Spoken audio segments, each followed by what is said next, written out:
Pittore, collagista e disegnatore, Alberto Burri è l'artista italiano, insieme a Lucio Fontana, ad aver dato il più importante contributo italiano al panorama artistico internazionale nel secondo dopoguerra. La sua ricerca artistica spaziò dalla pittura alla scultura, avendo come unico fine l'indagine sulle qualità espressive della materia. Nel 1943 fu catturato in Nord Africa mentre prestava servizio come medico nell'esercito italiano e nel 1944, prigioniero di guerra a Hereford, Texas, iniziò a dipingere utilizzando qualunque materiale riuscisse a trovare, compresi i sacchi di juta. Dopo la guerra si stabilì a Roma e abbandonò la medicina per l'arte. Nel 1948 iniziò a comporre opere astratte e nel 1949 a inserire frammenti di sacchi come elementi di collage. Spesso spalmava pittura rossa sui tessuti che davano l'idea di bende intrise di sangue. Nei tardi anni 50 cominciò a inserire nei dipinti materiali più corposi, tra cui pezzi di legno, carbonizzati o metalli arrugginiti, che ancora riflettevano la sanguinosa esperienza della guerra. A contrassegnare in modo evidente tutte le fasi della ricerca artistica di Burri è sempre l'uso di materiali extra-artistici, dal catrame ai sacchi, dal legno alle plastiche combuste alle lamine di ferro saldate. La serie più famosa di opere dell'artista è quella dei sacchi, avviata nel 1950-51. La svolta fondamentale della carriera di Burri inizia nel 1953, quando il direttore del Guggenheim Museum di New York espone 2 suoi lavori in una grande mostra, proponendo una lettura drammaticamente esistenzialista dei sacchi. Il fascino inquietante, aggressivo e allo stesso tempo estremamente raffinato dei sacchi di Burri sta nel fatto che spesso condensano forma, superficie e supporto in un'unica opera. La tela di juta prende anche il posto della tela come supporto classico della pittura. Nonostante il suo carattere schivo, Burri ottenne un grande successo internazionale grazie alla qualità del suo lavoro. Fu uno dei primi artisti a sperimentare la forza evocativa dei materiali di scarto, anticipando il movimento dell'arte povera, nato in Italia alla fine degli anni 60. Burri è anche l'unico artista ad aver fatto un monumento a una calamità naturale, il terremoto, sulle macerie dello sfortunato paese di Gibellina, in Sicilia. Colando cemento sui resti del paese, Burri ha trasformato così in necropoli le macerie della cittadina, divenuta il Grande Cretto. Realizzò inoltre scenografie per il Teatro alla Scala di Milano e altri teatri. Una curiosità: nel 1952 Robert Rauschenberg, in viaggio a Roma, andò a trovare Burri. Questo è ciò che raccontò in seguito. Andai nello studio di Burri in via Margutta. Lui fu cordiale e ospitale. Poche settimane dopo venni a sapere che era malato. In quel momento facevo i feticci personali e mi ero convinto che avessero poteri magici. Ne preparai uno per Burri con lo scopo di farlo guarire. 2 settimane dopo mi regalò un piccolo dipinto che rimane uno dei miei beni più preziosi.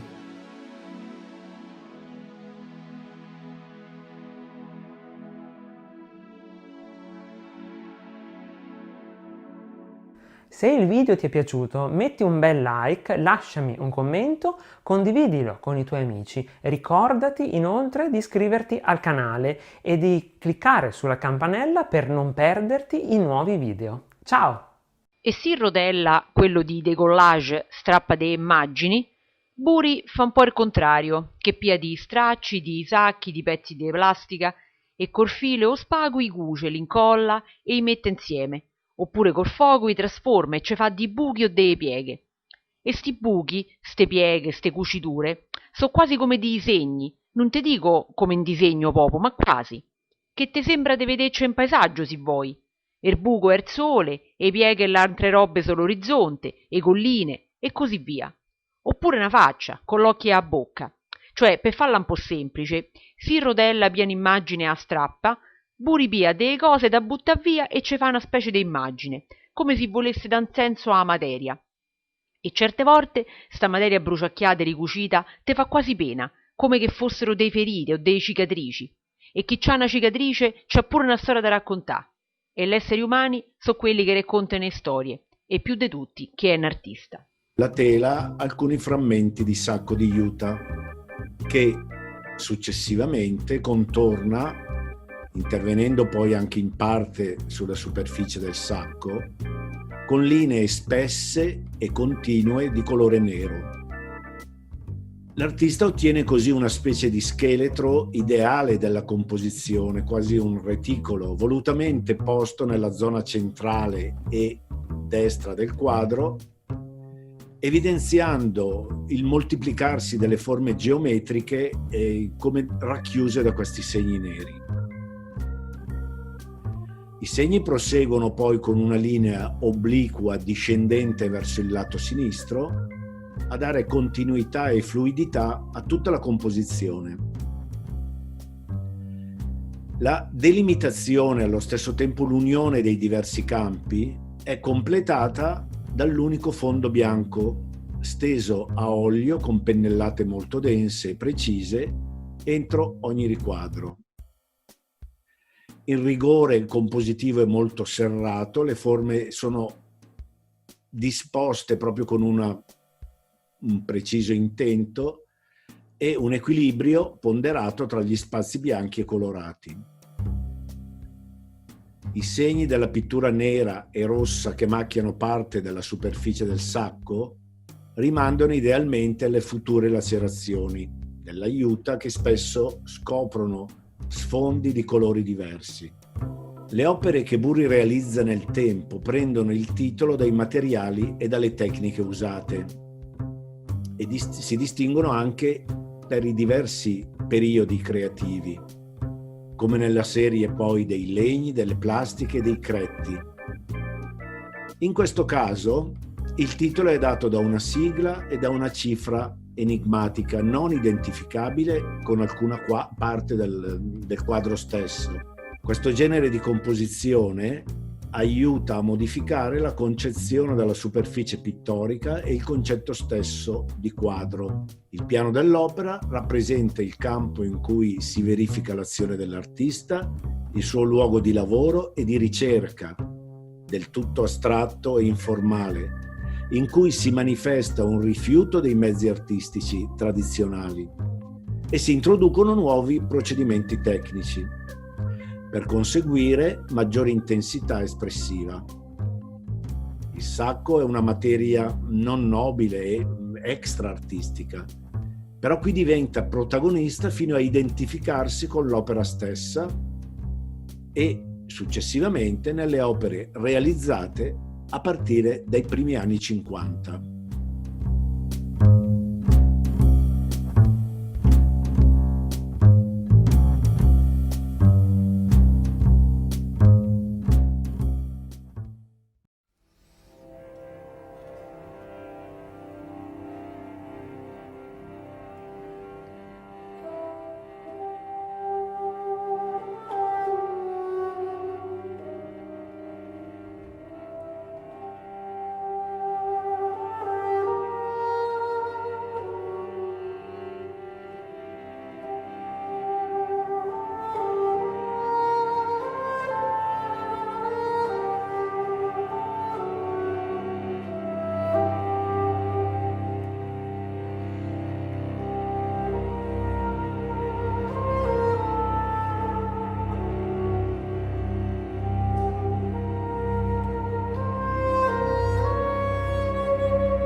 Alberto Burri was the first artist who did unpainted painting, using these very rough and tough materials to create something which is really beautiful and elegant.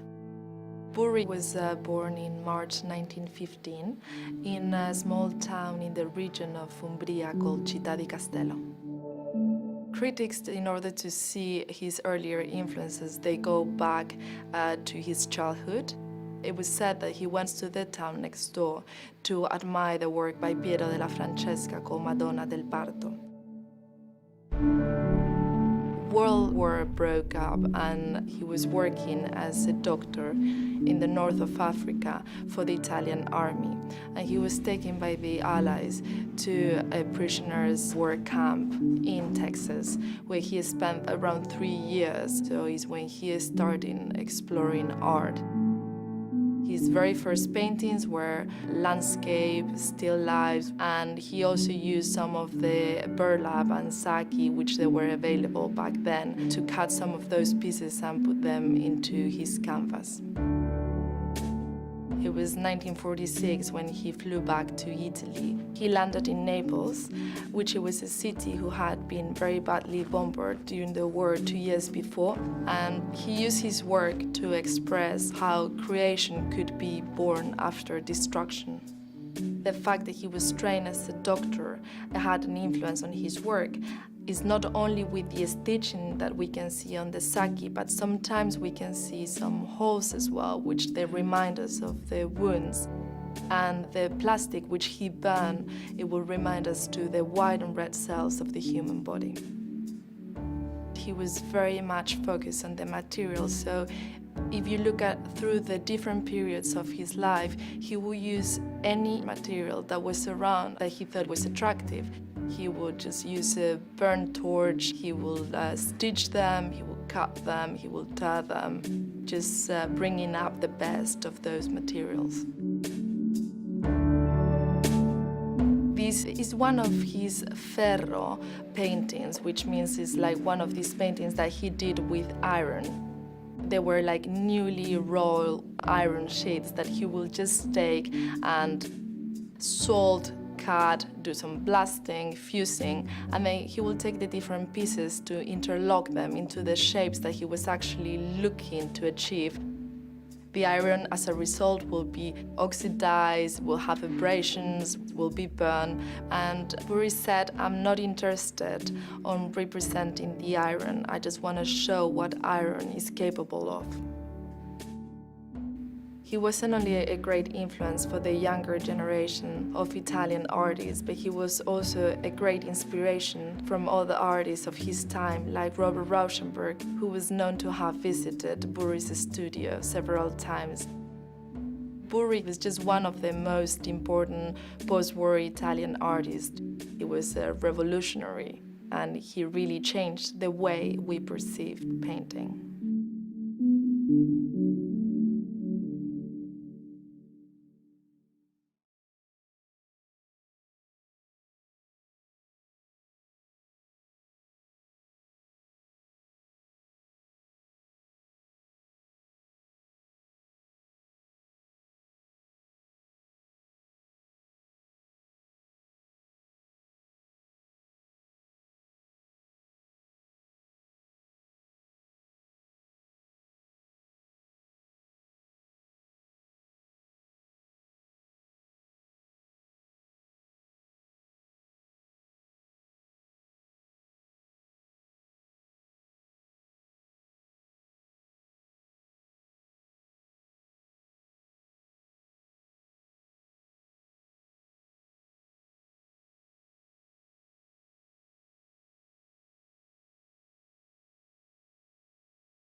Burri, in the post-war period, creates a new material realism, which is focusing on the facts of materials and their innate properties, even though he's still making abstract paintings out of them. I think that as an artist, he's very much an artist's artist, because I think that people who understand materials and work with their hands respond immediately to the work, because they can really understand how they're put together. The Catrami was his first series that focuses on a new kind of material realism. His early series, in addition to the Catrami or tars, also include working with unconventional pigments or using traditional artist pigments in new ways, drawing out their material properties in a series of procedures, almost like he's making a picture out of collages of materials or what pigments can do. At the same time as he's working with relief, with pigments, he's understanding that a picture is not just a flat plane. With the gobi that begin around 1950, he decides to put an armature or sticks or rods in the back of the canvas that forces them to protrude in the front. He's deforming that picture plane, almost like knees and elbows or orifices. Burri loved to use a material called vinavil. It's the same polyvinyl acetate used in Elmer's glue. Burri uses this as an adhesive. He also uses it as a glossy varnish. And he also uses it in touches on the surface and globs to suggest mucus or bodily excretions. You see these oval shapes or blobs of vinavil on the gobi, for example, on the apexes of the protuberances, which drives home the allusions to the body. Burri's sacs were also a kind of sheath-like membrane with these analogies to skin and the body. It was pointed out at the time that the sacs were almost like a trompe-l'oeil or fool-the-eye picture. They were made of materials with compositional lines, which are the seams, and coloristic devices. Even the stitching looks like the doodling of graphic tracery. In the mid-50s, he moved on to a new technique of combustion or burning. At a certain point, he's using no paintbrushes, no artist's conventional painting methods, just a torch and the materials themselves. The first material he actually burned besides paper was wood veneer, mass-produced wood slats that were used for making furniture or fake wall paneling. Burri's next series of combustions used industrial plastic sheeting, the so-called combustioni plastiche. There are four main types of plastics. There's the red plastics, the black plastics. They actually ignite a bit quicker, and it's clear that he's working them very quickly. The transparent plastics with no pigment in them, and what he called the white plastics, which are same transparent material that he's using on the transparent plastics, but he's laying it over a white Celotex fiberboard. They become less sculptural. Burri's last series, the Cretti and the Celotex, show him in a dialogue with American minimalism. Burri finds himself in Los Angeles beginning in the 1960s. The Cretti are a response both to the parched landscape of Death Valley, which he visited often, and they are also looking at old master painting, the craquelures, that because of environmental stress and years of wear begin to cleave the surfaces of old master paintings. But in the Cretti and Celotex, Burri begins to reduce the compositions. There's serial abstract imagery, and he's also simplifying the techniques, even though he's never letting go of this blurring between painting and sculpture. He's always dealing with degrees of relief. He's always attacking the surface of the picture in some way.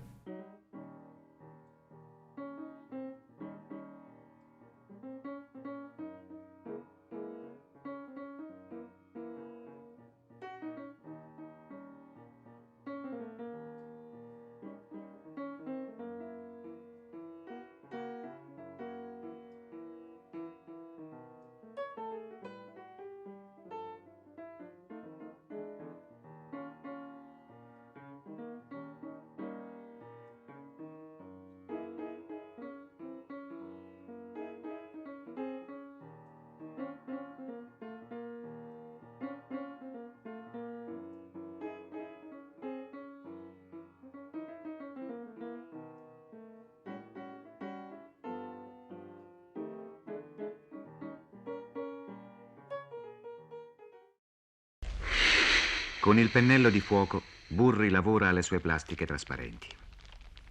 C'è il gusto di prendere una materia comune, che niente altro suggerisce se non involucri di oggetti, una protezione igienica, una difesa amorfa, dove nessuno prima di lui aveva visto un appiglio all'arte, ad un uso che non sia esclusivamente pratico ed elusivo. Burri la investe con la fiamma della fantasia, prima che con quella della torcia, e ne trae stracci superbi, abbruciacchiati e ribolliti, pendenti e laceri. Ecco che ad un tratto non è più plastica, non sono più stracci, ma aria che si è ispessita, trasparenze mattutine che si sdoppiano, guizzi di luce in una cortina di luce. La materia con cui si avvolgono fiori e verdure è scomparsa. Al suo posto si condensano fogli splendenti e fogli d'aria. Si aprono occhiaie vuote subito occluse, ma da niente altro che da un nuovo strato condensato di luminose trasparenze.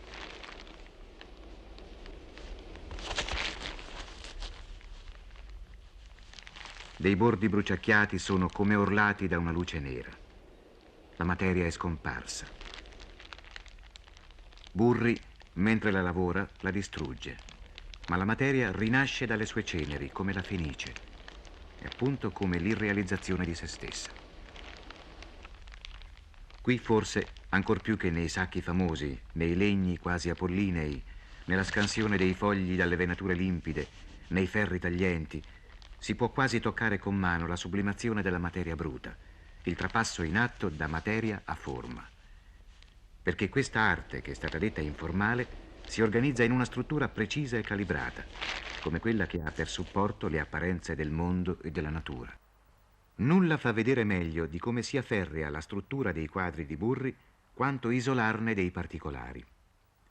Il particolare non regge, si sente squilibrato o da una parte o dall'altra, insufficiente, perfino approssimativo. Ma si torni dal particolare all'insieme. Quasi miracolosamente l'immagine si ricompone, ritrova le sue tensioni, le sue esplosioni soffocate e cristallizzate, un moto interno in tutto e perfettamente padroneggiato. Per questo non si può suggerire un migliore strumento critico che il concetto di campo. Le forze che agiscono in un campo non sono indipendenti l'una dall'altra.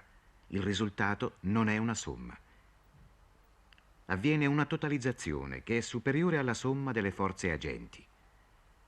Nell'isolamento di un particolare, ecco infatti che arbitrariamente si distrugge quella tensione globale in funzione della quale il particolare regge e si equilibra. Ma allora è didatticamente utile dimostrare come la totalizzazione, che altro non è che la particolare struttura formale di Burri, agisce non localmente, ma investe tutta la superficie del quadro. È chiaro che il quadro è il risultato di questo pensiero strutturante, che agisce sempre in funzione del totale e non come saltuaria emergenza di quel violento ritaglio. Ma cratere e ritaglio sono in funzione della struttura, la indicano a vista. Così non potrete capovolgere il quadro per il fatto che tanto non rappresenta nulla. Non ne potete diminuire le proporzioni senza distruggerlo. E allora che toccate con mano, in questi isolamenti arbitrari di particolari o nell'invertirne il senso di lettura, come questa lettura sia perentoria, a senso unico, e si imponga non meno del senso di una frase che non potete leggere all'incontrario senza distruggerla con significato. Nata certamente da un senso amaro della realtà, da un essere nel mondo che non si acquieta, nella ripresa di queste materie vili offre già un contrapposto violento alla civiltà dei consumi, apolide e ubiquitaria, alla spietata tecnologia, che sembra civiltà e non ne è che la continua e inarrestabile degradazione. La seconda stagione dell'arte americana, dopo l'action painting, quella che doveva chiamarsi pop art, nasce proprio da questa fecondazione improvvisa che provocò l'arte di Burri. La cosa ormai è riconosciuta e non fa più correre inchiostro.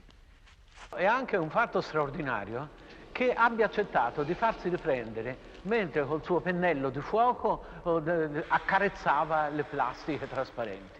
È un fatto straordinario, ma questo fatto straordinario si spiega però che il pennello di fuoco lavorava in silenzio, o per meglio dire lavorava con il suo brusio che fa da musica naturale alla rappresentazione. ma altrimenti io non lo saprei, io stesso non lo saprei vedere in una situazione diversa. Non saprei vedere, per esempio, nella mia posizione a spiegarvi in parole povere quello che fa Burri, e lo potrebbe fare tanto bene. D'altra parte, voi sapete, quando per esempio io ho scritto una monografia su Burri, per cavargli fuori alcune notizie, solo notizie, non episodi, per carità, della vita, che cosa ci volle? E infatti la sua biografia quasi non esiste. C'ha quelle 2 o 3 date, la biografia comincia praticamente non quando nasce né quando va all'università per fare medicina, perché Burri è laureato in medicina, ma comincia quando nel campo di prigionia di Ford in America, così per svago, per interrompere l'ozio, si mette a dipingere. Quello che sta per essere proiettato è un craquelé nel suo farsi. Il craquelé sembrerebbe contraddire ad una regola dell'attività artistica di Burri, che cioè non si è mai ripetuto. Invece il craquelé si potrebbe dire, ecco, che si è ripetuto. Ma quello che si ripete nel craquelé non ha valore di materia. In questo senso allora non si è ripetuto né con legni, né con plastiche, né con sacchi, né via dicendo, come avrebbero fatto tanti altri che avrebbero riempito di sacchi tutto l'universo, una volta visto il grande successo che hanno avuto. Il craquelé non è una materia, è una tecnica. Certo, è fatto con una materia. Certo, il craquelé è fatto con una certa materia che è studiata però perché si screpola in un certo modo. Quindi l'aleatorietà del fatto della screpolatura è però controllato, e decisamente controllato dall'artista, che studia la miscela in modo tale che si spacchi al momento opportuno come deve venire. Ora, la bellezza del craquelé è anche nel vederlo a poco screpolarsi. Io mi ricordo che quando sono stato in Egitto la prima volta e ho visto il più grande craquelé del mondo, è il craquelé che formava il fango del Nilo seccandosi, era impressionante di vedere. Io non potevo non vederlo con gli occhi di Burri, mi pareva di vedere, e tanto poco era aleatorio, che ormai io lo vedevo come una cosa formale, come una cosa che è stata creata da un artista, e invece era creata semplicemente dal fango, dal sole, che l'aveva fatto screpolare. Ora, lo screpolarsi del craquelé è uno spettacolo dinamico, è un'azione. E in questo senso Burri se ne è servito per la scenografia di un balletto di Minza Craig.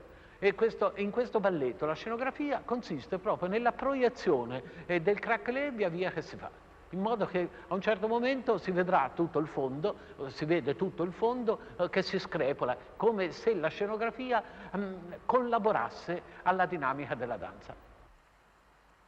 La plastica trasparente, nella sua essenzialità di materia e anche di visuale, con queste trasparenze glauche o cinerine, con queste bruciature che si dissolvono e quasi scolano come se fossero un colore sulla limpidezza della plastica stessa, sembrerebbero che dovessero essere state di tutte le opere di Burri quelle che fin dal principio dovessero aver avuto una grande accoglienza. Non l'ebbero. Io mi ricordo ancora di quando fu fatta la prima mostra di queste plastiche alla Galleria Marlboro a Roma, e la gran parte anche delle persone che avrebbero dovuto accoglierle subito con simpatia e comprensione rimase scombussolata. Gli parve che Burri avesse come perso un po' della sua forza, non aveva perso nessuna forza e il suo impatto era sempre straordinario sulla materia. E così si può dire anche delle ultime cose. Ora, naturalmente, il nome di Burri si è talmente affermato e attraverso non tanto l'opera dei critici o della stampa, ma attraverso proprio una ripetizione di visione da parte anche del pubblico, fa sì che le opere di Burri ora non hanno più incontrano più quella difficoltà per essere accettate. Rappresentano una delle realtà massime dell'arte contemporanea.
Buonasera, benvenuti all'Italian Academy. Good evening and welcome to the Italian Academy. I am Barbara Faedda, the Academy's Associate Director. The Academy is happy to co-sponsor a symposium linked to the Guggenheim Museum's retrospective Alberto Burri, The Trauma of Painting. Back in 2014, during the Guggenheim's exhibition on futurism, we did a similar symposium here in this theater, and it was a real success. We think that, thanks to the wealth of expertise of tonight's speakers, this conference, too, will be an important step forward to in the field. And we are eager to keep working with our partners on such a fruitful and stimulating path. I am glad now to leave the stage to two very good friends of the Academy. The first one is Renato Miracco, Cultural Attaché at the Italian Embassy. Mr. Miracco is the author of several publications on art and has curated more than 100 exhibitions, including the acclaimed exhibit on Giorgio Morandi at the Metropolitan Museum. He directed New York's Italian Cultural Institute for 2 years, and since 2010, he has been the supervising curator of all of the embassy's exhibits in Washington and around the country. The second one is the co-organizer, along with Professor Emily Brown, of tonight's event, Ernest Dialongo, who is assistant professor of history at Hostos Community College, CUNY, and the chair of the Columbia Seminar in Modern Italian Studies. His most recent book is Filippo Tommaso Marinetti, The Artist and His Politics. Now, please join me in welcoming Renato Miracco and Ernest Dialongo. Thank you.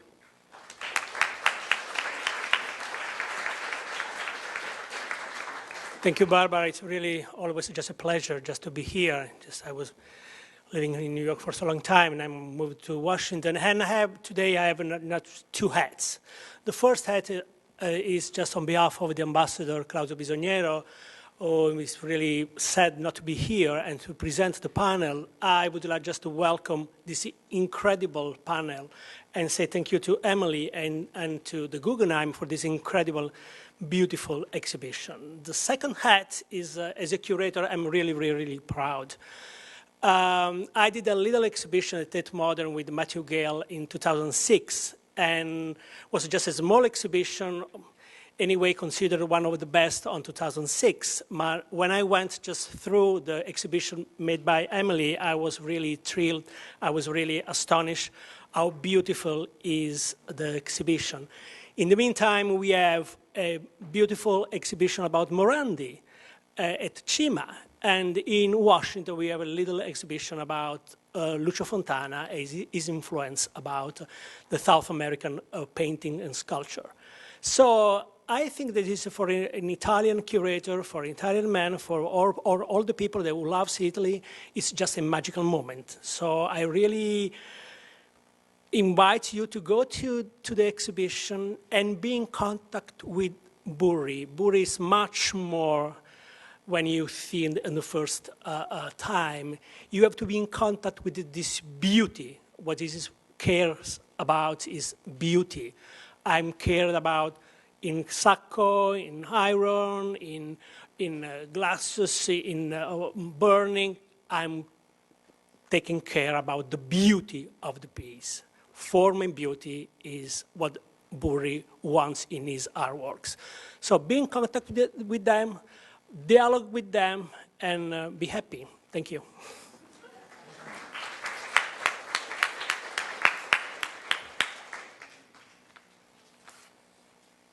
Good evening, everyone. Can everyone hear me okay? Great. Good evening. As Director Faedda mentioned, I am Ernest Dialongo, the Assistant Professor of History at Hostos Community College, and the co-organizer of this evening's event, along with Dr. Emily Braun, the curator of the show. On October 9th, the Guggenheim opened their show, Alberto Burri, The Trauma of Painting, a major retrospective of the artist's work.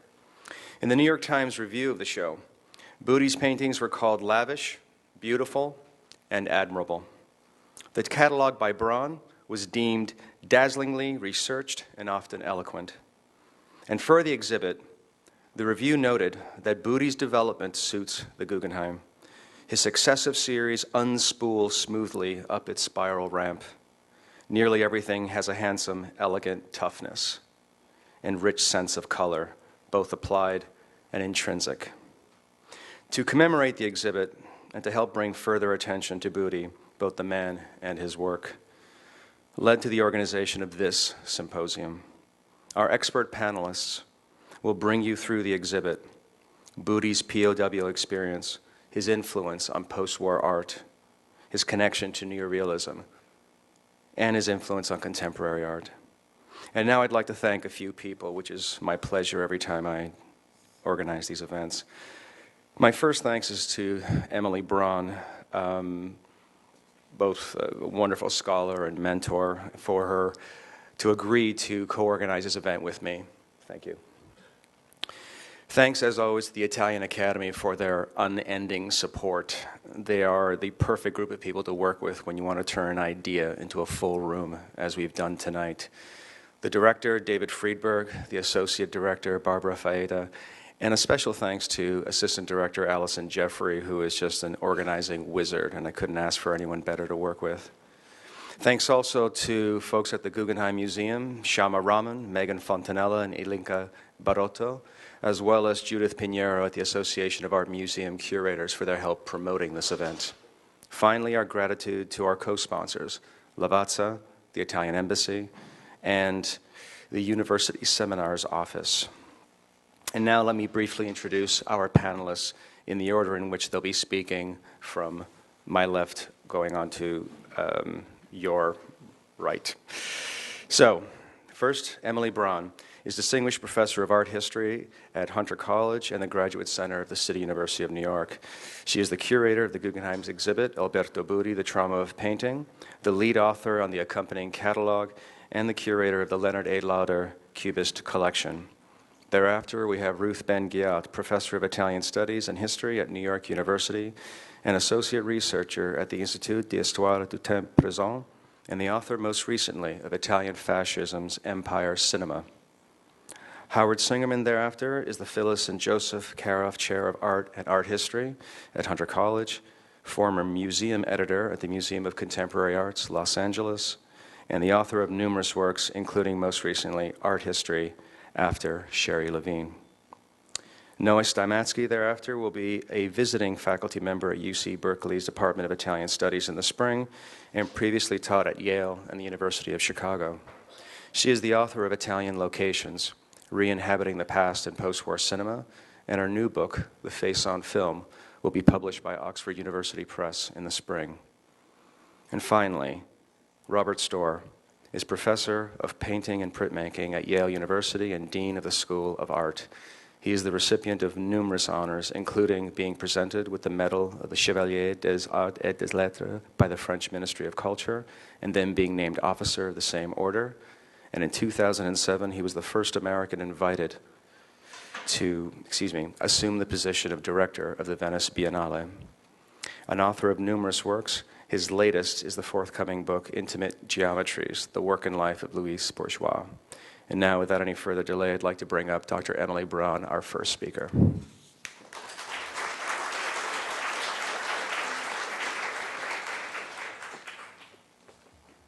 My name was mentioned as the curator of the exhibition, but it was a team effort, and Carol Stringari, the deputy director of the Guggenheim and the chief of the conservation department, with whom I did a 3-year study on Burri's works, is here. Carol, can you please stand? And Megan Fontanella and Ili Barotto, also the curators and assistant curator on me with this show. Carol?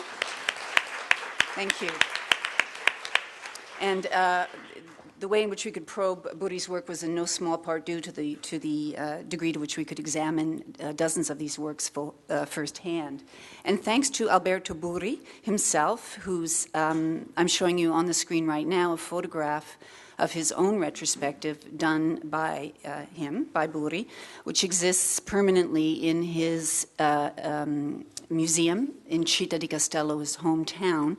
And he designed and planned 2 museums, one in the 15th century Palazzo Albazzini, which basically takes you through, from his point of view, his career from its origins, up until the 1970s, and then a second site, which I'm going to show you later, where he has painted and hung his narrative cycles of cellotext painting. So Burri, first and foremost, was the guidepost to many of the entrees into his work, and also how to organize this retrospective. But of course, with any artist, we don't pay attention entirely to what they say.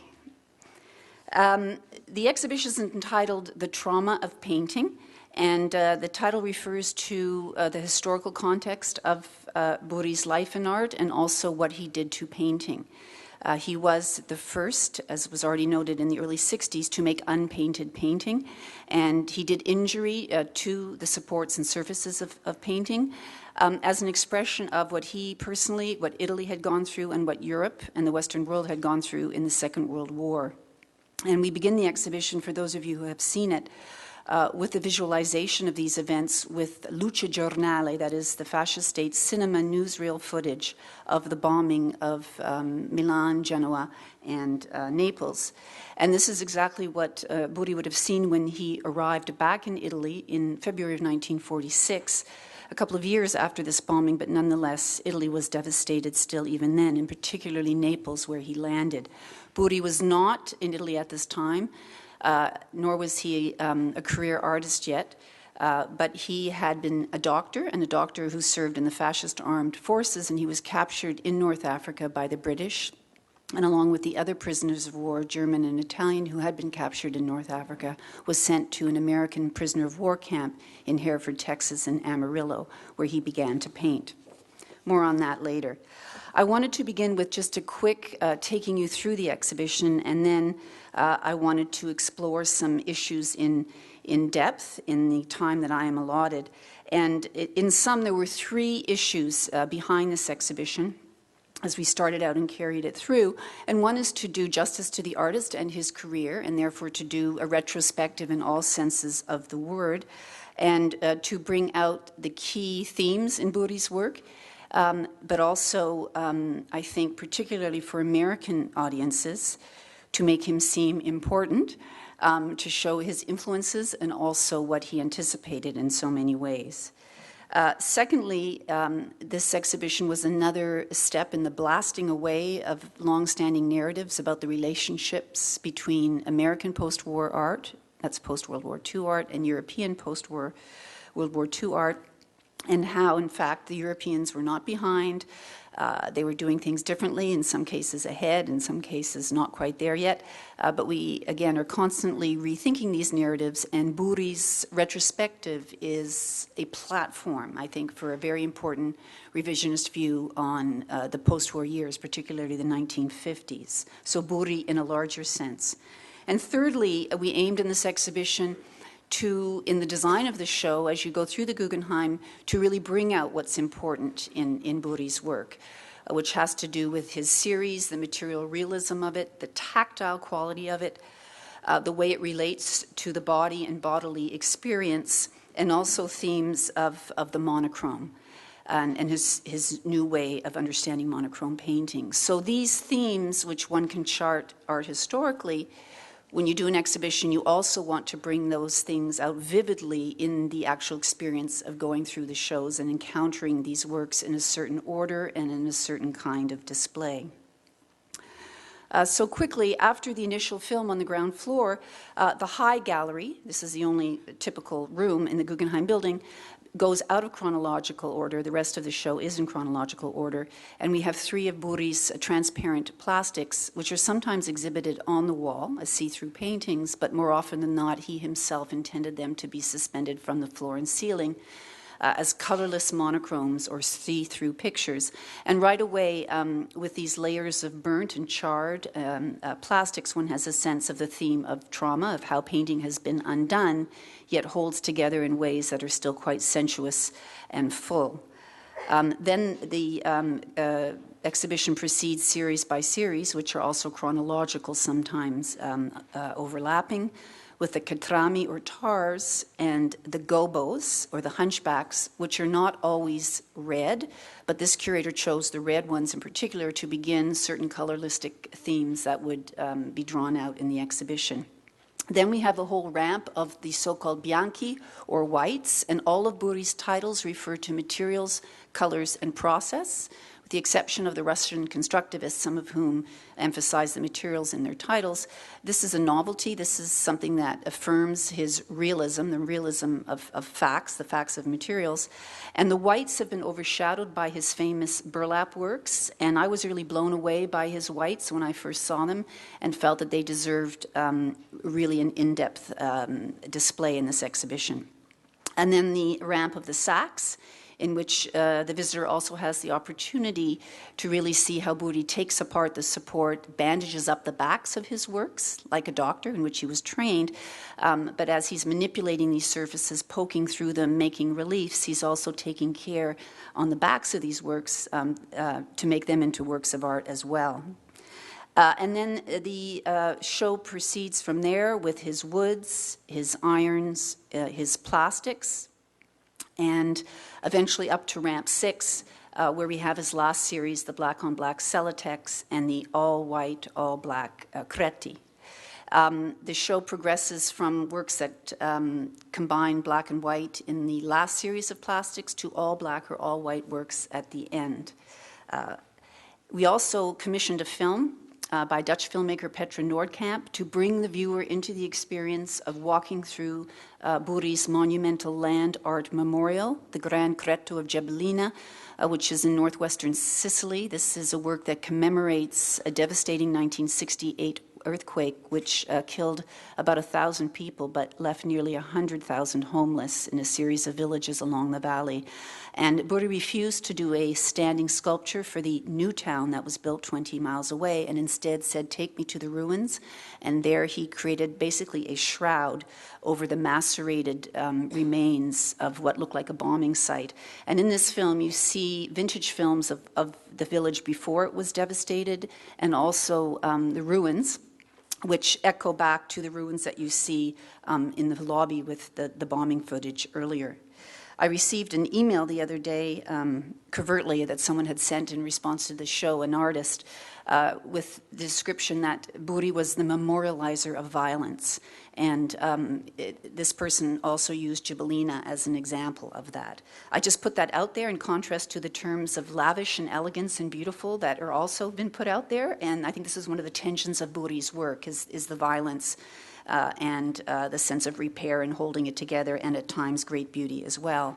And then the exhibition ends not only with the Black Retto, but also with a series of never exhibited, never really known drawings of that Burri did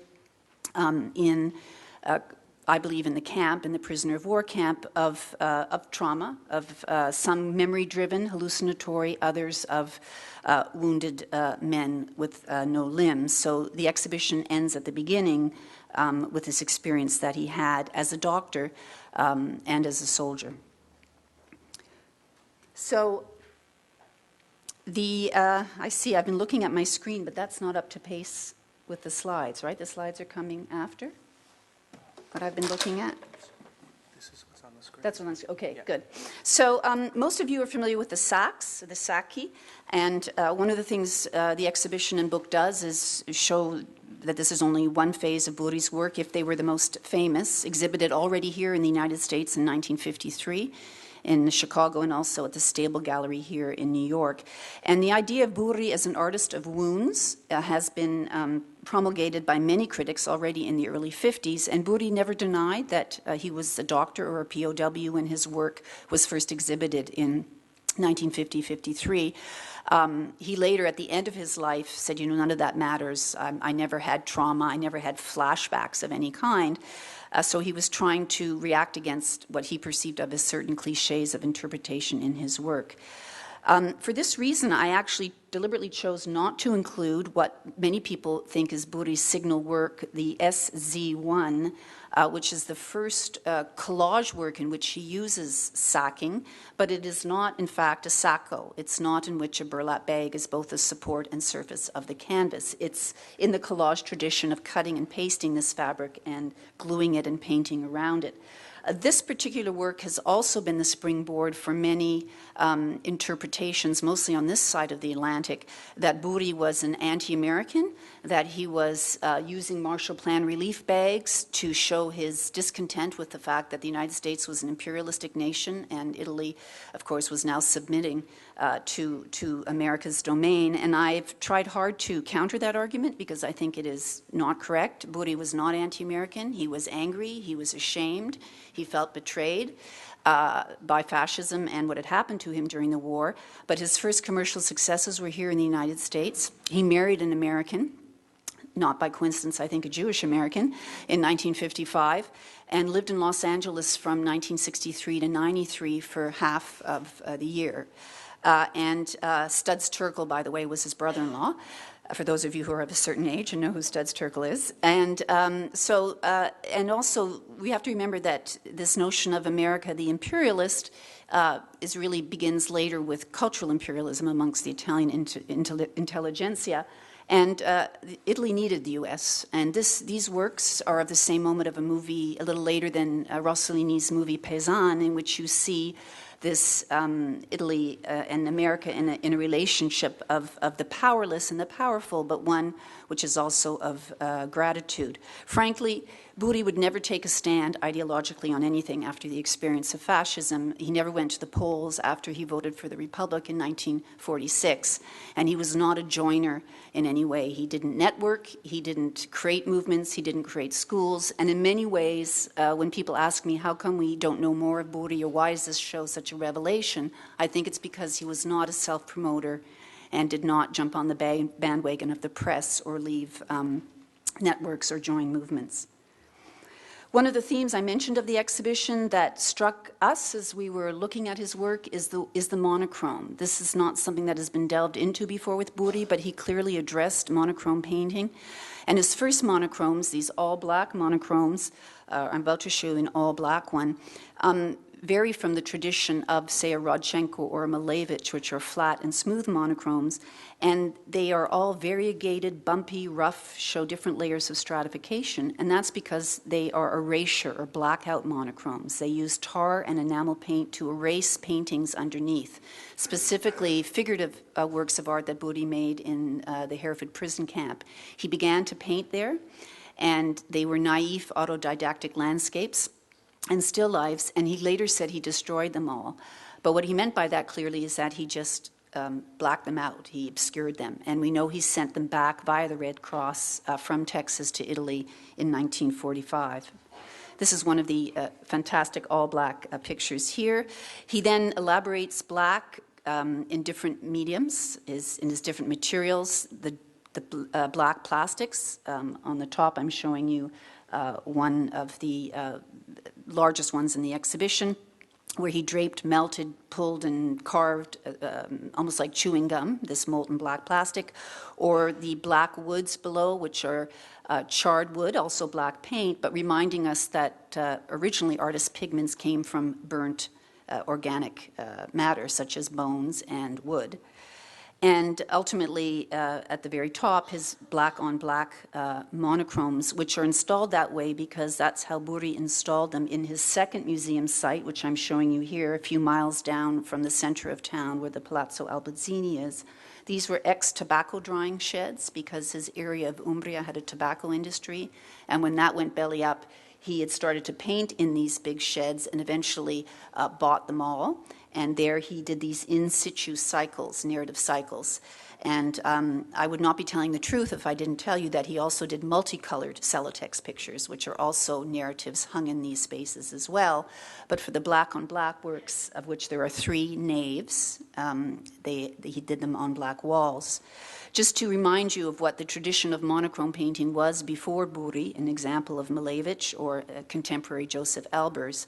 And Burri's whites, for example, which are about the color white, the process to make white or whitening, and also white as a material, begin to overturn this notion of flat and smooth and uniform. We see the picture as this very material thing, fabrics, deliberately underbound paint that cracks and gives the appearance of peeled walls. Walls, after all, are monochromes generally. Often they have different colored paint layers when someone changes their mind from a blue wall to a brown wall to a white wall, and when those walls start to peel, you see the underlayers. So these are stratified monochromes, sometimes even polychrome monochromes that are changing over time. And it's not just the artist's process of painting a picture that he shows with these works. He's showing the actual paint and time as the paint itself cleaves and cracks ahead of time, because he does that through the specific proportions of binder and paint that he uses. There are obvious allusions to mold, to lichen growth, and to salt crystals in these monochrome or mural paintings. That is, they're almost like wall paintings. And the muffe, or molds, I'm just showing you detail on the upper left. Another series of his are like dirt paintings. They're made with ground pumice. Now, artists were using ground pumice before. Picasso and Braque used sand. Dubuffet is using tar and pumice as well. But Burri's he's not submitting it anymore to figuration or just background. It really becomes the subject itself of painting. And to whiten, Burri used a trowel often in many of his whites. So if you look at these pictures, you're very aware of how he's painting them and how he's making them. So not just all the nuances of white as an optical pigment, but also the physical processes of the artist. And lastly, biancheria, or whites in Italian, like in English, means your linens, household and table linens. And this was never noted before, that Burri actually makes many of his whites out of household linens, pillowcases, and sometimes clothing like nightgowns, as you see here. He's doing this as early as 1952. And of course, the creti, which are made of white paint. They're made of white, powdered zinc white pigment, which he then binds. He's not making these out of the tube. He mixes the white zinc pigment, which is a brittle paint to begin with his favorite material, vinaville, which is this glue that he uses as a rosin, as a varnish, as an adherent, as a fabric stiffener, and also a binder. And he underbinds the paint in the vinaville so that it cracks over days or weeks. And in this way, it's a kind of self-making painting. And these are sculptural reliefs made from paint, one of the many paradoxes that come to the fore. In this exhibition, I went out on a limb and talked about ways in which Burri influenced people, both who saw his work and who did not, but in other ways in which he anticipated it. Some of these facts have been well known for a long time, that Rauschenberg visited Burri, probably saw the work even earlier in 52. And we can look at Rauschenberg's intractably dated circa 1951-53 black paintings, which are also painted over and embedded or material monochromes. The relationship between Burri's sacks and Rauschenberg combines are well known. Less known, I think, is the relationship between Burri's muffe, or the mold pictures or dirt pictures, and those of Rauschenberg, and Rauschenberg's combination of banal, dirty base materials and gold leaf. What I did argue strongly for is the fact that Cy Twombly saw these works as well, which has never really been discussed, although Twombly himself admitted in an interview that Morandi and Burri were the two Italian artists that counted for him. And one picture I could not get for this exhibition is an enormous white of 1952, the size of this screen, in which you can see these delicate touches of graffiti, the drips, the smears, the scatological marks, this combination of lush and dirty white, which Twombly will then, of course, develop in his own way. Even some of the penile shapes and ejaculations on Burri's surfaces, which are the vinaville blobs that contemporary critics talked about as ejaculations on the surface, relate to Twombly's iconography and also the scatology of his work as well. And that brings us to another theme besides the monochrome, which is the body. We all think of the body as obviously a long tradition of representation, figuratively, of the body in Western art, but Burri really makes us think about the body and the relationship of the viewer to the work in different ways.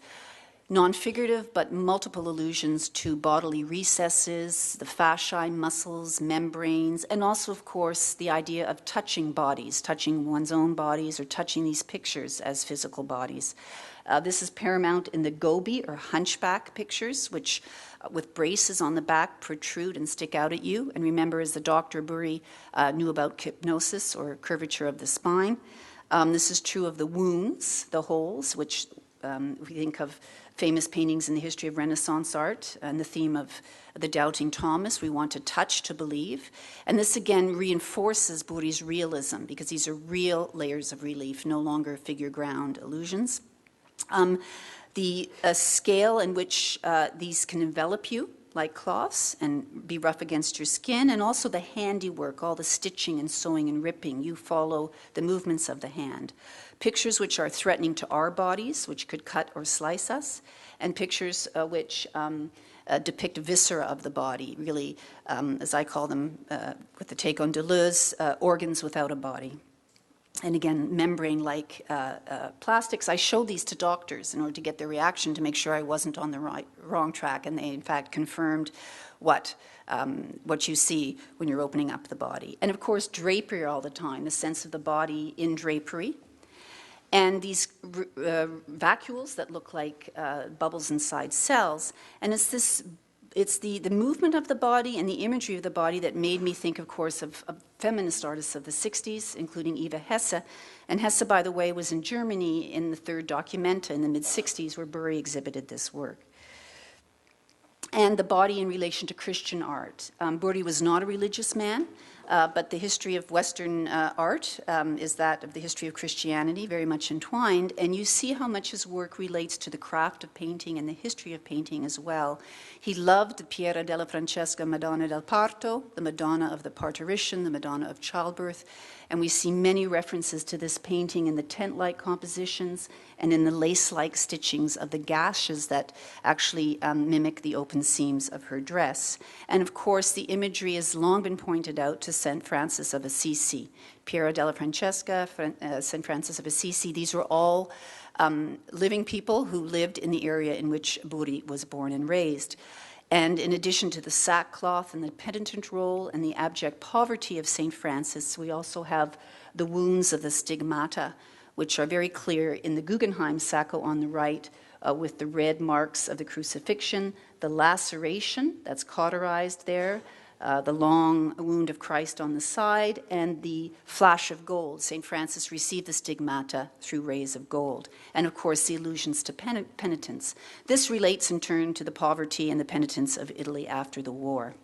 There's also crucifix imagery in Burri's work as well.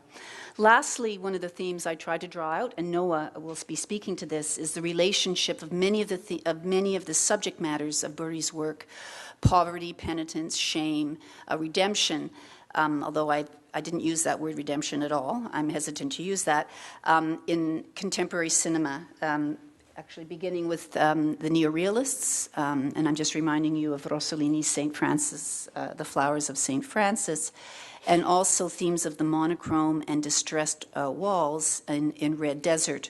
Moreover, the factories that Antonioni depicts in this film are the factories that are making the polymers, that are making the plastics that Burri is using.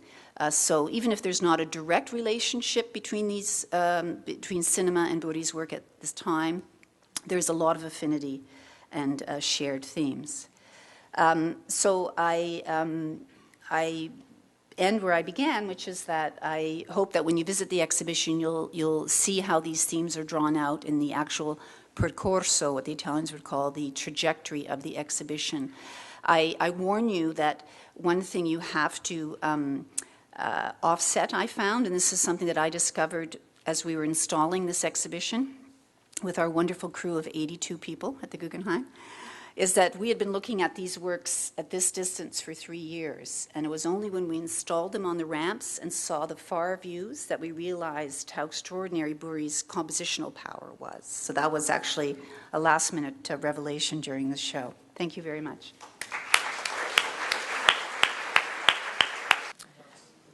Okay. So I'm very pleased to be here, and thank you so much to Ernest and Emily and the Italian Academy for having me here. So I'm going to speak with my historian's hat on about Burri as a POW in context with a broader experience.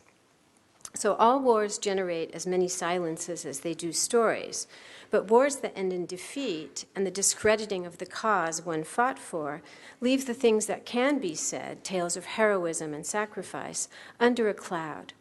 This was the kind of war that marked Alberto Burri's life and shaped his art as well.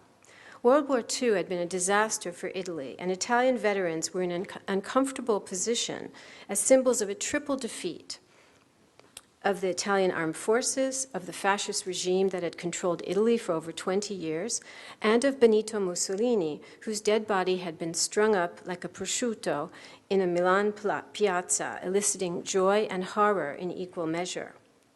Prisoners of war had the additional burdens of the shame of having been captured and the protracted absence from home and family. 1945 meant little to these men who were kept in confinement long after the war was over, and who were thus disconnected from what became the dominant narratives of the new phase of national life, the anti-fascist resistance and the liberation. Burri did not return home until early 1946, and thousands of Italians in Allied hands remained in French and British camps until as late as 1947. And so one of the ironies is that those who were in the German lagers got home a lot earlier than those who were in Allied hands, with Russia an exception.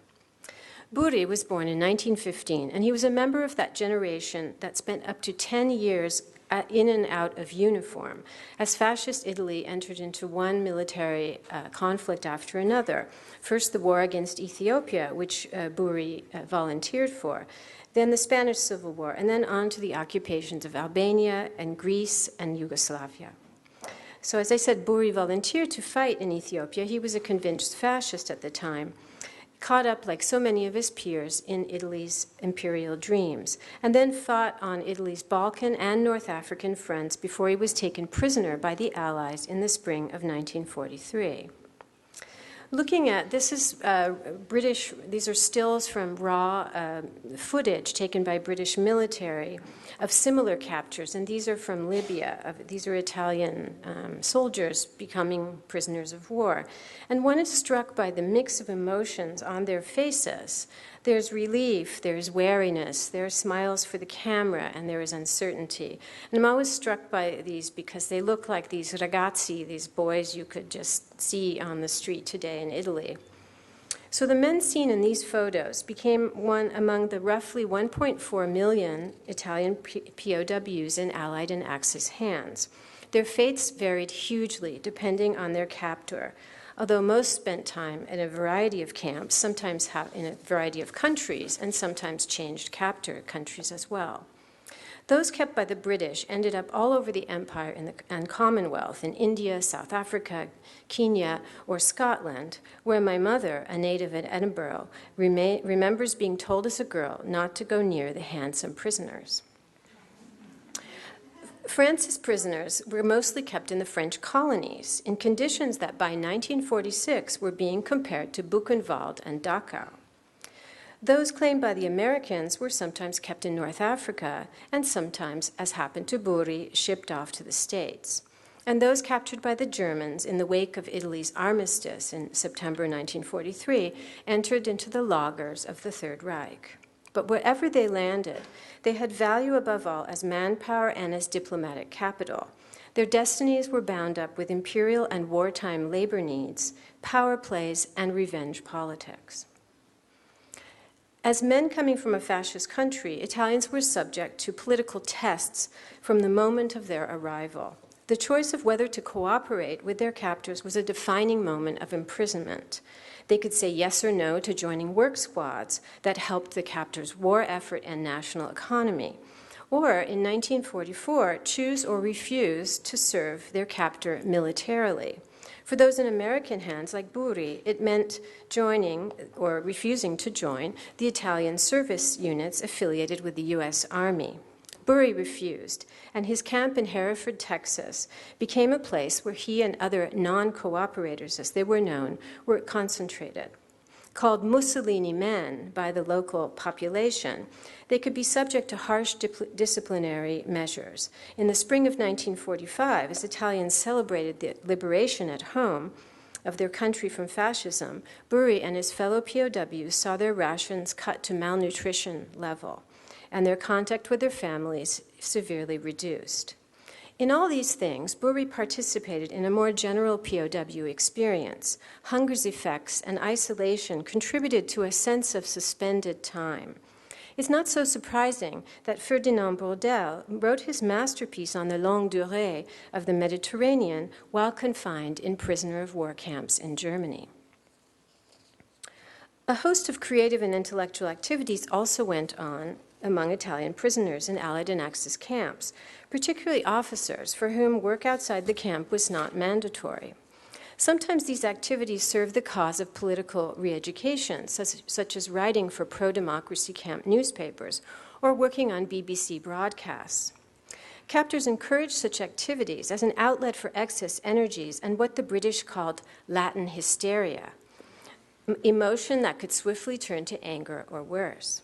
And so in Mathildeville, outside of Tunis, there was soccer, theater, music, crafts, art, and even creative barracks decoration. So this is an artist who depicted his camp.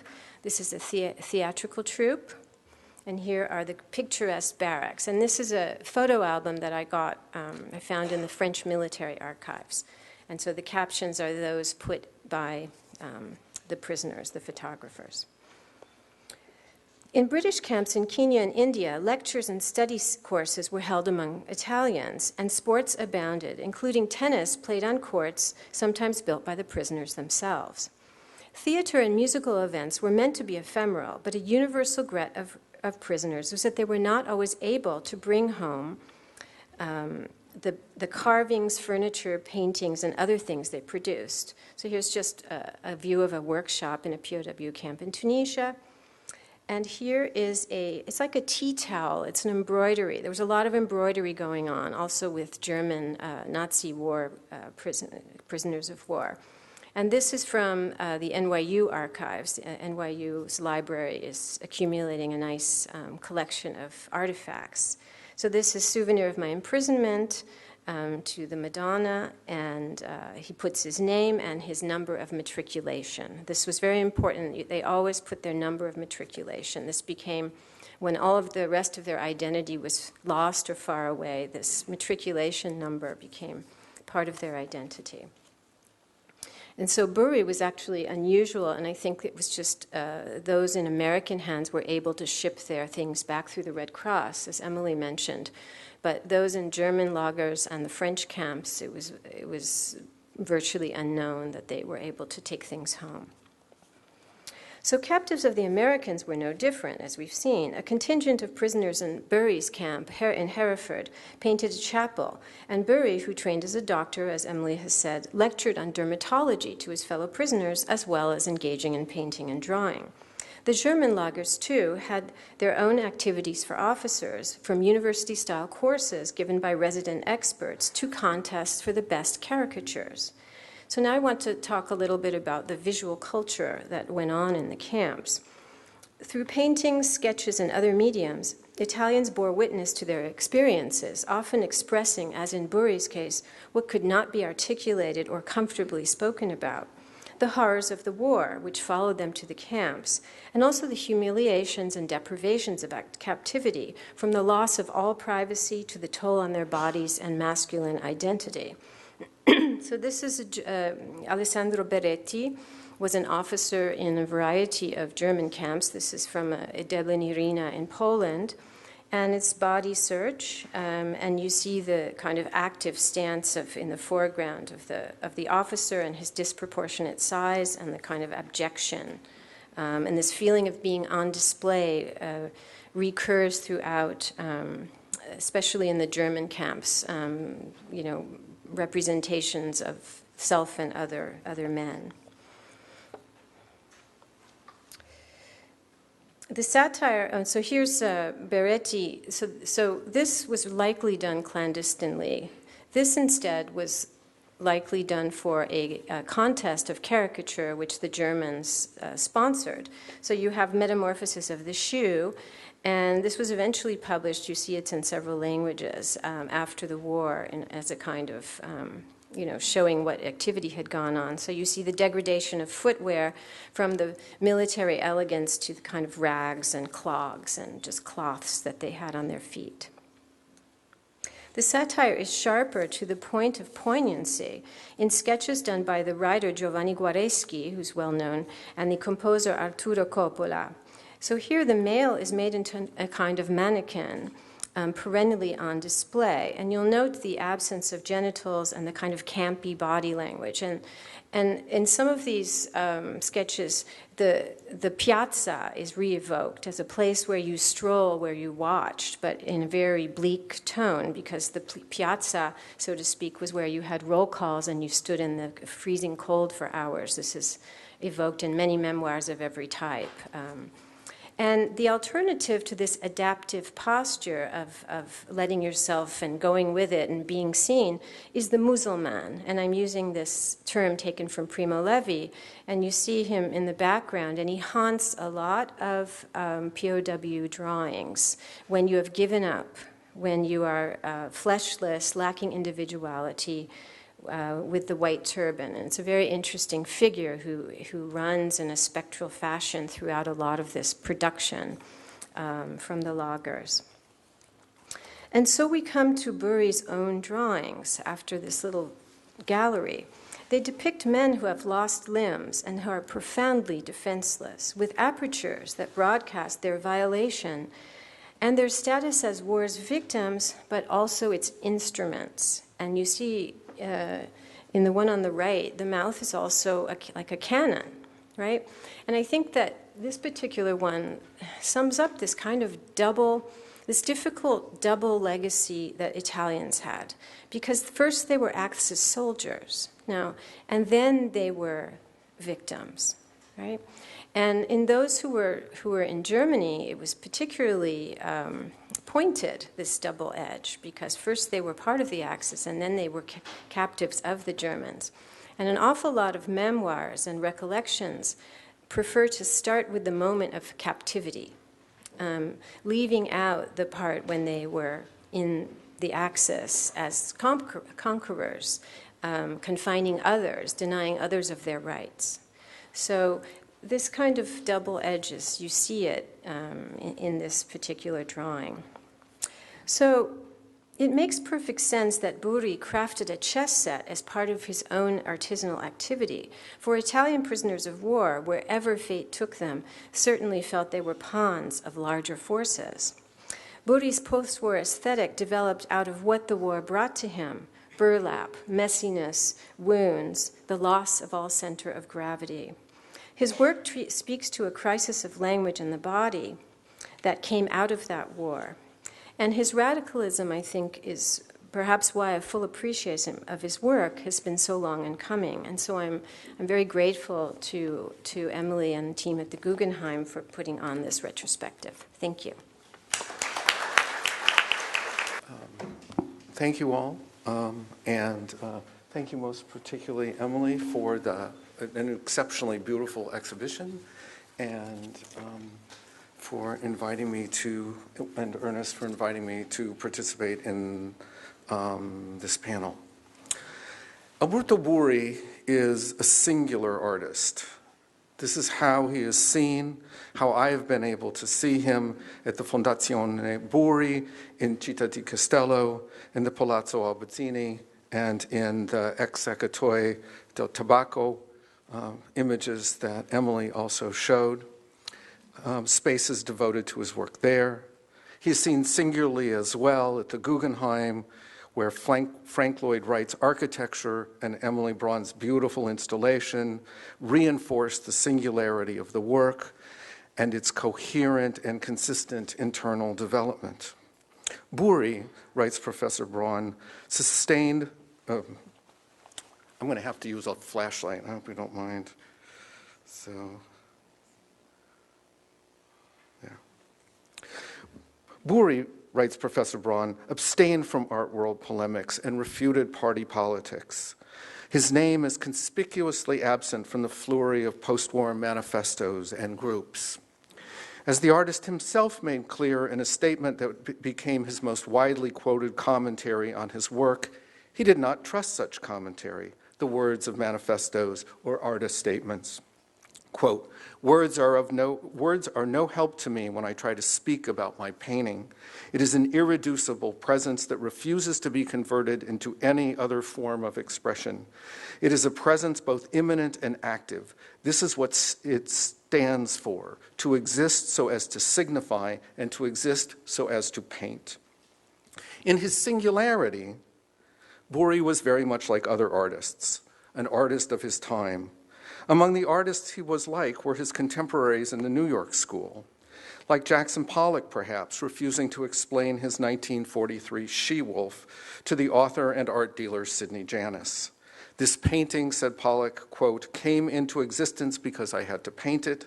Any attempt on my part to say something about it, to attempt explanation of the inexplicable, could destroy it.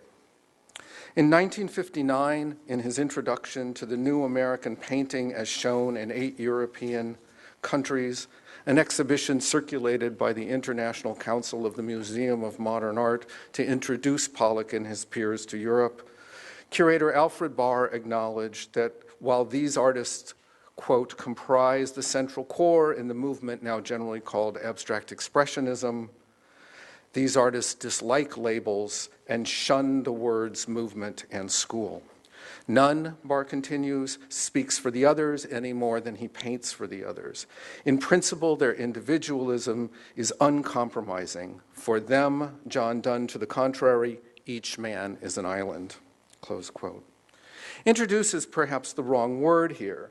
The work of the New American Painting was not to introduce, but to announce or even insist upon the arrival of what the critic Irving Sandler would later call the triumph of American painting. Let me pause here to say that I'm not particularly interested in questions of precedence or influence, or whether European informel, say, was an offshoot or a version of American abstract expressionism, as the story until recently has been recounted. I would only note that there was transit early on, well before the 1959 triumphalism. Peggy Guggenheim arranged an exhibition of some 20 works by Pollock, mostly paintings from her collection, at the Museo Correr in the Piazza San Marco during the 1950 Venice Biennale.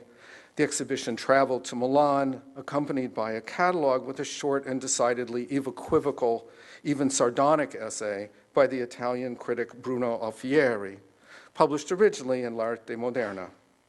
While Pollock's painting was characterized by, quote, a total lack of harmony, a total lack of structural organization and technique, and famously by chaos, it was also clear to Alfieri that the artist was, quote, the modern painting who sits at the extreme apex of the most advanced and unprejudiced avant-garde of modern art. Compared to Pollock, poor Picasso is a painter of the past. In 1958, the Galleria Nazionale d'Arte Moderna in Rome mounted Pollock's first European retrospective. Traveling the other way, Burri had his first one-person exhibition in the United States in 1953, as Emily noted, at the Alan Frumkin Gallery in Chicago, at the beginning of the year, exhibiting Gobi, Muffe, Bianchi, and Sacchi, and at the Stable Gallery here in New York at the end of the year. In 1957, a survey of his work traveled from the Carnegie Institute in Pittsburgh to museums in Chicago, Buffalo, and San Francisco. Catherine Viviano's New York Gallery, which opened in 1950 with the exhibition 5 Italian Painters, was an American hub for the new Italian art throughout the decade, and Viviano traveled her exhibitions and supported others across the country. With the addition of the sculptor Mirko Basaldella, her opening show traveled that year to the Renaissance Society at the University of Chicago as 6 young Italian artists, Afro Balsadella, Corrado Cagli, Renato Guttuso, Mirko Basaldella, Ennio Morlotti, and Armando Pizzinato. Viviano's roster, restaged in New York and in Chicago, and in abbreviated terms, the debate that structured and divided Italian art, divided artists groups and even individual artists in the late 1940s and early 1950s. The division between a political realism often specifically aligned with the Italian Communist Party and the varieties of modern abstract painting that would, by 1951, be assembled under the exhibition title that serves as the title of this talk, Arte Astratta e Concreta. Guttuso, and this is his, the occupation of uncultivated lands in Sicily from 1949. Armando Pizzinato, A Spectre is Haunting Europe in 1950. And Ennio Morlotti, A Still Life of 1948. Guttuso, Morlotti, and Pizzinato were founding members of the Fronte Nuovo delle Arti, a united front of artists, realists and abstractionists, who called for, quote, replacing the aesthetics of form with a dialectics of form. Painting and sculpture, they wrote, having thus become tools of declaration and free exploration of the world, shall attend reality in ever greater degree. What reality would mean to artists like Guttuso and Merlotti was left open. The Fronte Nuovo represented Italy in the Biennale of 1948 and formally dissolved by late 1950. It was effectively over well before then. By the end of 1948, the Communist Party's strongest voice had come out harshly against abstraction, and perhaps not coincidentally, the party had taken a formal stance against the Americanization of Italian culture. Still, the Fronte Nuovo's call for an engaged art, an art founded, they said, in ethical and moral necessity, would remain crucial to a number of artists' groups, a feature of a number of manifestos in that Fleury Emily's essay refers to, particularly for abstract artists well into the 50s. The manifesto of the artist group Forma, this is one of its members, Giulio Turcato, his rally of 1949-50.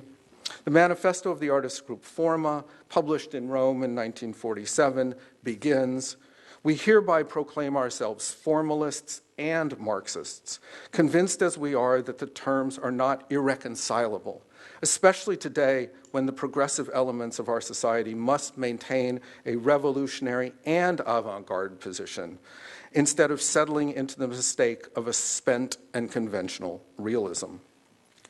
The manifestos of Forma and Fronte Nuovo can help us begin to map a field of post-war Italian painting, the field that Burri entered at the end of the 1940s. He is a singular artist, but I am interested methodologically in the debates and positions in the field that were available to him to occupy or reject. Or to put it a bit more prosaically, I am interested in the artists Burri was seen with, hanging alongside of, and seen against. As Emily says, Burri abstained from art world polemics, and his name is conspicuously absent from a flurry of post-war manifestos and groups. But she goes on to note in a footnote that he was a signatory to at least one manifesto, that of Gruppo Origine. The group, Burri, Mario Ballocco, Giuseppe Capogrossi, and Ettore Cola, whose works you see combined together in the collage that was the front page of the catalog of the Gruppo Origine's exhibition, exhibited together in Rome in 1951. Here Burri is, so to speak, as a signatory of the catalog that was presented to Giulio Carlo Argan, the well-known Italian critic and historian. Burri would later distance himself from the manifesto and the group, and it is very likely he had no role in writing the text. I read the text only the night of our first exhibition, he told an interviewer some decades later. There's not a word of it by me. It was most likely written by Mario Ballocco, an artist and writer who had already written and published an essay under the same title, Gruppo Origine, in November 1950 in his Milan-based journal Esi, Arte d'Oggi.